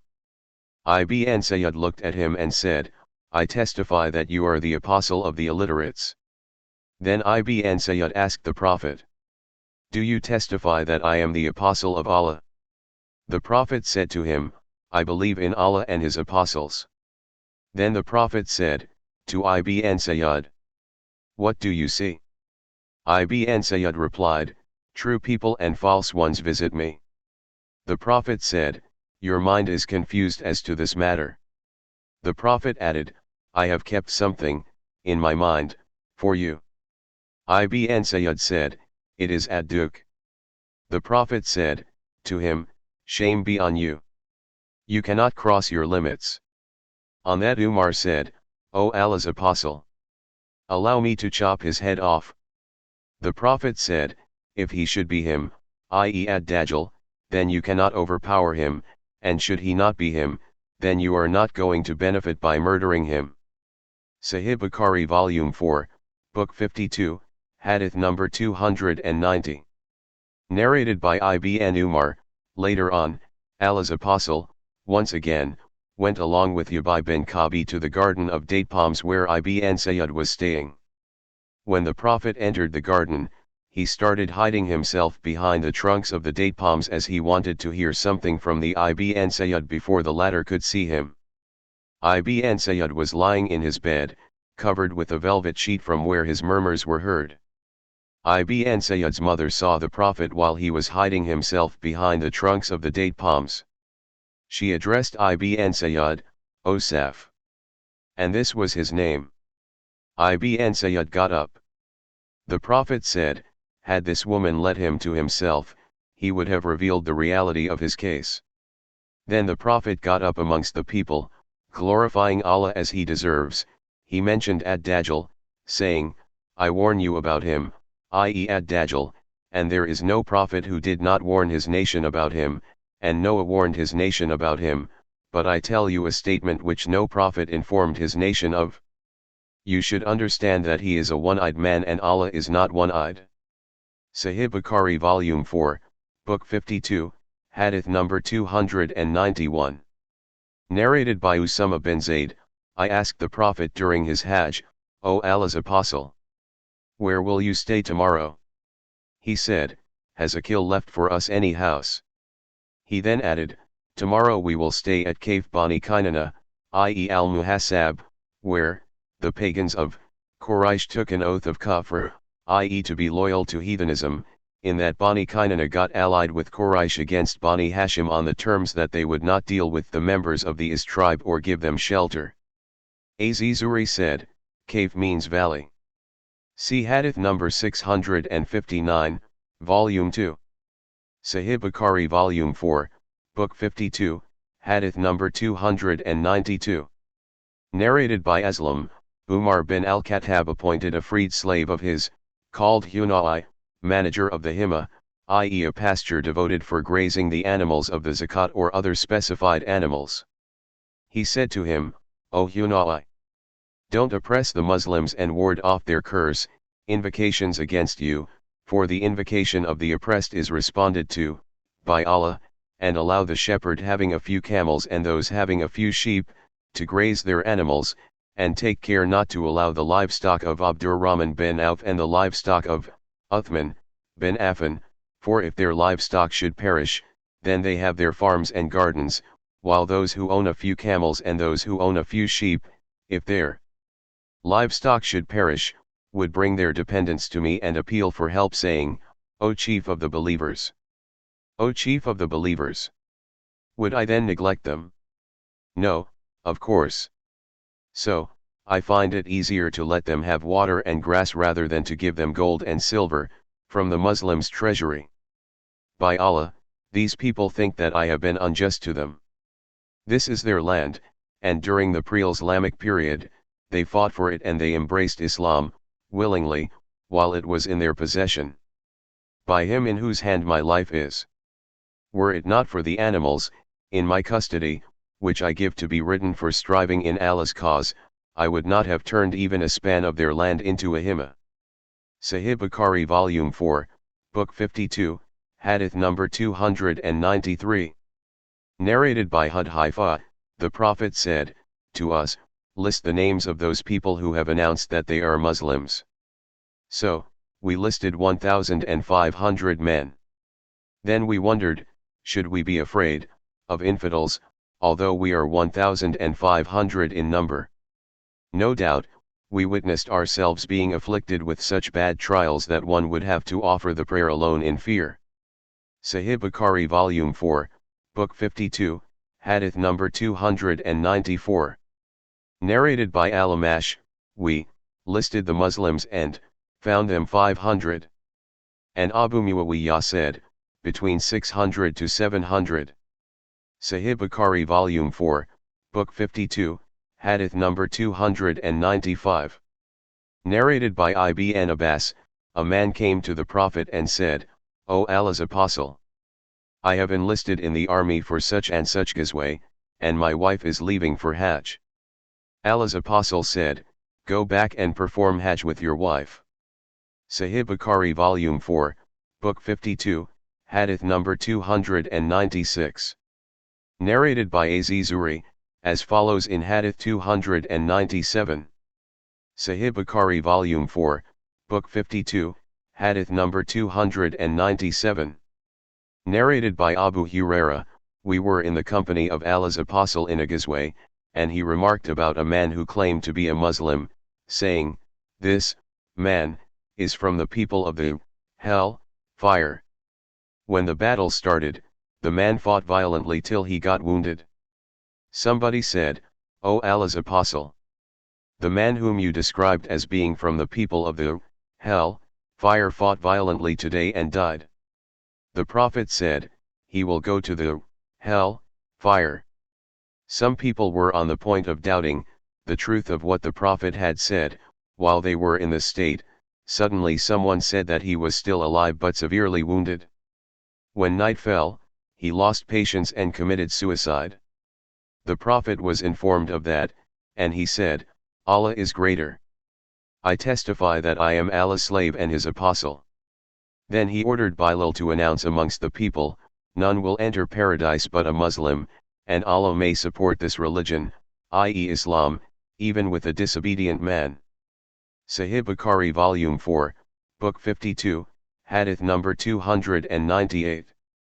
Narrated by Anas bin Malik, Allah's apostle delivered a sermon and said, Zayd received the flag and was martyred, then Ja'far took it and was martyred, then Abdullah bin Rawaha took it and was martyred, and then Khalid bin al-Walid took it without being appointed, and Allah gave him victory.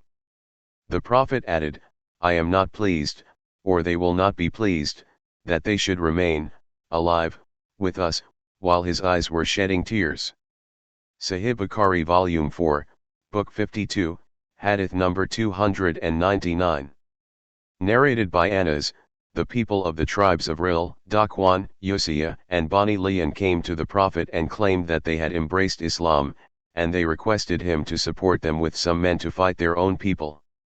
The Prophet supported them with 70 men from the ангիր whom we used to call al-Qur'an, i.e. scholars, who, out of piety, used to cut wood during the day and pray all the night. So, those people took the 70 men till they reached a place called Bir where they betrayed and martyred them. So, the Prophet invoked evil on the tribe of Ril, Dakwan, and Bani Liyan for 1 month in the prayer. Narrated Qatada, Anas told us that they, i.e. Muslims, used to recite a Quranic verse concerning those martyrs which was, O Allah! Let our people be informed on our behalf that we have met our Lord who has got pleased with us and made us pleased. Then the verse was cancelled. Sahih Bukhari Volume 4, Book 52, Hadith number 300. Narrated by Abu Talha, whenever the Prophet conquered some people, he would stay in their town for 3 days. Sahih Bukhari Volume 4, Book 52, Hadith number 301. Narrated by Anas, the Prophet performed Umrah, setting out from Al-Jirana where he distributed the war booty of Hunan. Sahih Bukhari Volume 4, Book 52, Hadith number 302. Narrated by Nafi, once a slave of Ibn Umar fled and joined the Byzantine. Khalid bin al-Walid got him back and returned him to Abdullah bin Umar. Once a horse of Ibn Umar also ran away and followed the Byzantines, and he, i.e. Khalid, got it back and returned it to Abdullah. Sahih Bukhari Volume 4, Book 52, Hadith number 303.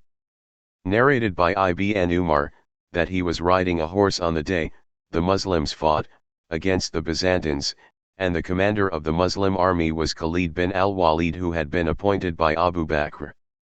The enemy took the horse away, and when the enemy was defeated, Khalid returned the horse to him. Sahih Bukhari Volume 4, Book 52, Hadith number 304. Narrated by Jabir bin Abdullah, I said, O Allah's apostle! We have slaughtered a young sheep of ours and have ground 1 sa of barley. So, I invite you along with some persons. So, the Prophet said in a loud voice, O the people of the trench! Jabir had prepared, sir, so come along. Sahih Bukhari Volume 4, Book 52, Hadith number 305. Narrated by Khalid, the daughter of Khalid bin said, I went to Allah's apostle with my father and I was nearing a yellow shirt. Allah's apostle said, Sana, Sana. Abdullah, the narrator, said that Sana meant good in the Ethiopian language. I then started playing with the seal of prophethood, in between the Prophet's shoulders, and my father rebuked me harshly for that. Allah's apostle said, Leave her, and then Allah's apostle invoked Allah to grant me a long life, by saying, thrice, wear this dress till it is worn out and then wear it till it is worn out, and then wear it till it is worn out. The narrator adds, it is said that she lived for a long period, wearing that, yellow, dress till its color became dark because of long wear. Sahih Bukhari Volume 4, Book 52, Hadith number 306. Narrated by Abu Huraira, Al-Hasan bin Al took a date from the dates of the Sadaqah and put it in his mouth. The Prophet said, to him, in Persian, kak, kak. I.e., don't you know that we do not eat the Sadaqah, i.e. what is given in charity, charity is the dirt of the people. Sahih Bukhari Volume 4, Book 52, Hadith number 307. Narrated by Abu Huraira, the Prophet got up amongst us and mentioned al-Golul, emphasized its magnitude and declared that it was a great sin, saying, don't commit Golul, for I should not like to see anyone amongst you on the day of resurrection, carrying over his neck a sheep that will be bleating, or carrying over his neck a horse that will be neighing.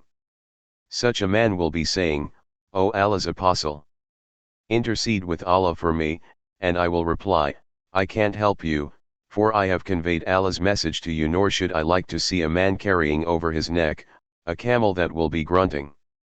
Such a man will say, O Allah's apostle, intercede with Allah for me, and I will say, I can't help you, for I have conveyed Allah's message to you, or one carrying over his neck gold and silver and saying, O Allah's apostle, intercede with Allah for me, and I will say, I can't help you, for I have conveyed Allah's message to you, or one carrying clothes that will be fluttering, and the man will say, O Allah's apostle, intercede with Allah for me. And I will say, I can't help you, for I have conveyed Allah's message to you. Sahih Bukhari Volume 4, Book 52, Hadith number 308. Narrated by Abdullah bin Amr, there was a man who looked after the family and the belongings of the Prophet, and he was called Karkara. The man died, and Allah's apostle said, he is in the hell fire. The people then went to look at him and found in his place a cloak he had stolen from the war booty. Sahih Bukhari Volume 4, Book 52, Hadith number 309. Narrated by Abiyah bin Rafat, my grandfather, Rafi said, we were in the company of the Prophet at Dhul Hulayfa, and the people suffered from hunger. We got some camels and sheep, as booty, and the Prophet was still behind the people. They hurried and put the cooking pots on the fire. When he came, he ordered that the cooking pots should be upset, and then he distributed the booty amongst the people, regarding 10 sheep as equal to 1 camel. Then a camel fled, and the people chased it till they got tired, as they had a few horses for chasing it. So a man threw an arrow at it and caused it to stop, with Allah's permission. On that the Prophet said, some of these animals behave like wild beasts, so, if any animal flee from you, deal with it in the same way. My grandfather asked the Prophet, we hope, or are afraid, that we may meet the enemy tomorrow and we have no knives. Can we slaughter our animals with canes? Allah's apostle replied, if the instrument used for killing causes the animal to bleed profusely, and if Allah's name is mentioned on killing it, then eat its meat, i.e. it is lawful, but won't use a tooth or a nail, and I am telling you the reason. A tooth is a bone, and slaughtering with a bone is forbidden, and a nail is the slaughtering instrument of the Ethiopians. Sahih Bukhari Volume 4, Book 52, Hadith number 310. Narrated by Qais, Jarir bin Abdullah said to me, Allah's apostle said to me, won't you relieve me from Dhul Khalasa? Dhul Khalasa was a house where the tribe of Qadam used to stay, and it used to be called Qabat al-Yamaniyah. So I proceeded with 150 men from the tribe of Ammaz who were good cavalry. I informed the Prophet that I could not sit firm on horses, so he stroked me on the chest with his hand, and I noticed his finger marks on my chest. He invoked, O Allah, make him firm and a guiding and rightly guided man. Jarir set out towards that place, dismantled and burned it, and then sent the good news to Allah's apostle. The messenger of Jarir said to Allah's apostle, O Allah's apostle, by him who has sent you with the truth, I did not come to you till it, i.e. the house, had been turned black, like a scabby camel, covered with tar. So the Prophet invokes Allah to bless the horses of the men of Amas 5 times. Sahih Bukhari Volume 4, Book 52, Hadith number 311. Narrated by Ibn Abbas, the Prophet said, on the day of the conquest of Mecca, there is no migration, after the conquest, but jihad and good intentions, and when you are called for jihad, you should immediately respond to the call. Sahih Bukhari Volume 4, Book 52, Hadith number 312. Narrated by Abu Uthman an-Nadi, Mujashi, bin Mas'udi, took his brother Mujalid bin Muzad to the Prophet and said, "This is Mujalid and he will give a pledge of allegiance to you for migration." The Prophet said, "There is no migration after the conquest of Mecca, but I will take his pledge of allegiance for Islam." Sahih Bukhari Volume 4, Book 52, Hadith number 313. Narrated by Atta, I and Ubay bin Umar went to Aisha while she was staying near Thabur, i.e. a mountain. She said, "There is no migration after Allah gave his Prophet victory over Mecca." Sahih Bukhari Volume 4, Book 52, Hadith number 314. Narrated by Sa'd bin Ubaidah, Abu Abdurrahman, who was one of the supporters of Uthman, said to Abu Talha, who was one of the supporters of Ali, "I perfectly know what encouraged your leader, i.e. Ali, to shed blood. I heard him saying, once the Prophet sent me an Zubair saying, proceed to such and such a Rauda, place, where you will find a lady whom Hatib has given a letter. So when we arrived at Rauda, we requested the lady to hand over the letter to us. She said, Hatib has not given me any letter. We said to her, take out the letter or else we will strip off your clothes. So she took it out of her braid. So the Prophet sent for Hatib, who came, and said, don't hurry in judging me, for, by Allah, I have not become a disbeliever, and my love to Islam is increasing. The reason for writing this letter was, that there is none of your companions but has relatives in Mecca who look after their families and property, while I have nobody there, so I wanted to do them some favor, so that they might look after my family and property. The Prophet believed him. Umar said, allow me to chop off his, i.e. Hatib's, neck as he has done hypocrisy. The Prophet said, to Umar, who knows, perhaps Allah has looked at the warriors of Badr and said, to them, do whatever you like, for I have forgiven you. Abdurrahman added, so this is what encouraged him, i.e. Ali. Sahih Bukhari Volume 4, Book 52, Hadith number 315. Narrated by Ibn Abi Malaika, Ibn Az Zubair said to Ibn Ja'far, do you remember when you and Ibn Abbas went out to receive Allah's apostle? Ibn Ja'far replied in the affirmative. Ibn Az Zubair added, and Allah's apostle made us, i.e. I and Ibn Abbas, ride along with him and left you. Sahih Bukhari Volume 4, Book 52, Hadith number 316. Narrated by As-Sa'ib bin Yazid, I along with some boys went out to receive Allah's apostle at Thaniyat al-Wada. Sahih Bukhari Volume 4, Book 52, Hadith number 317.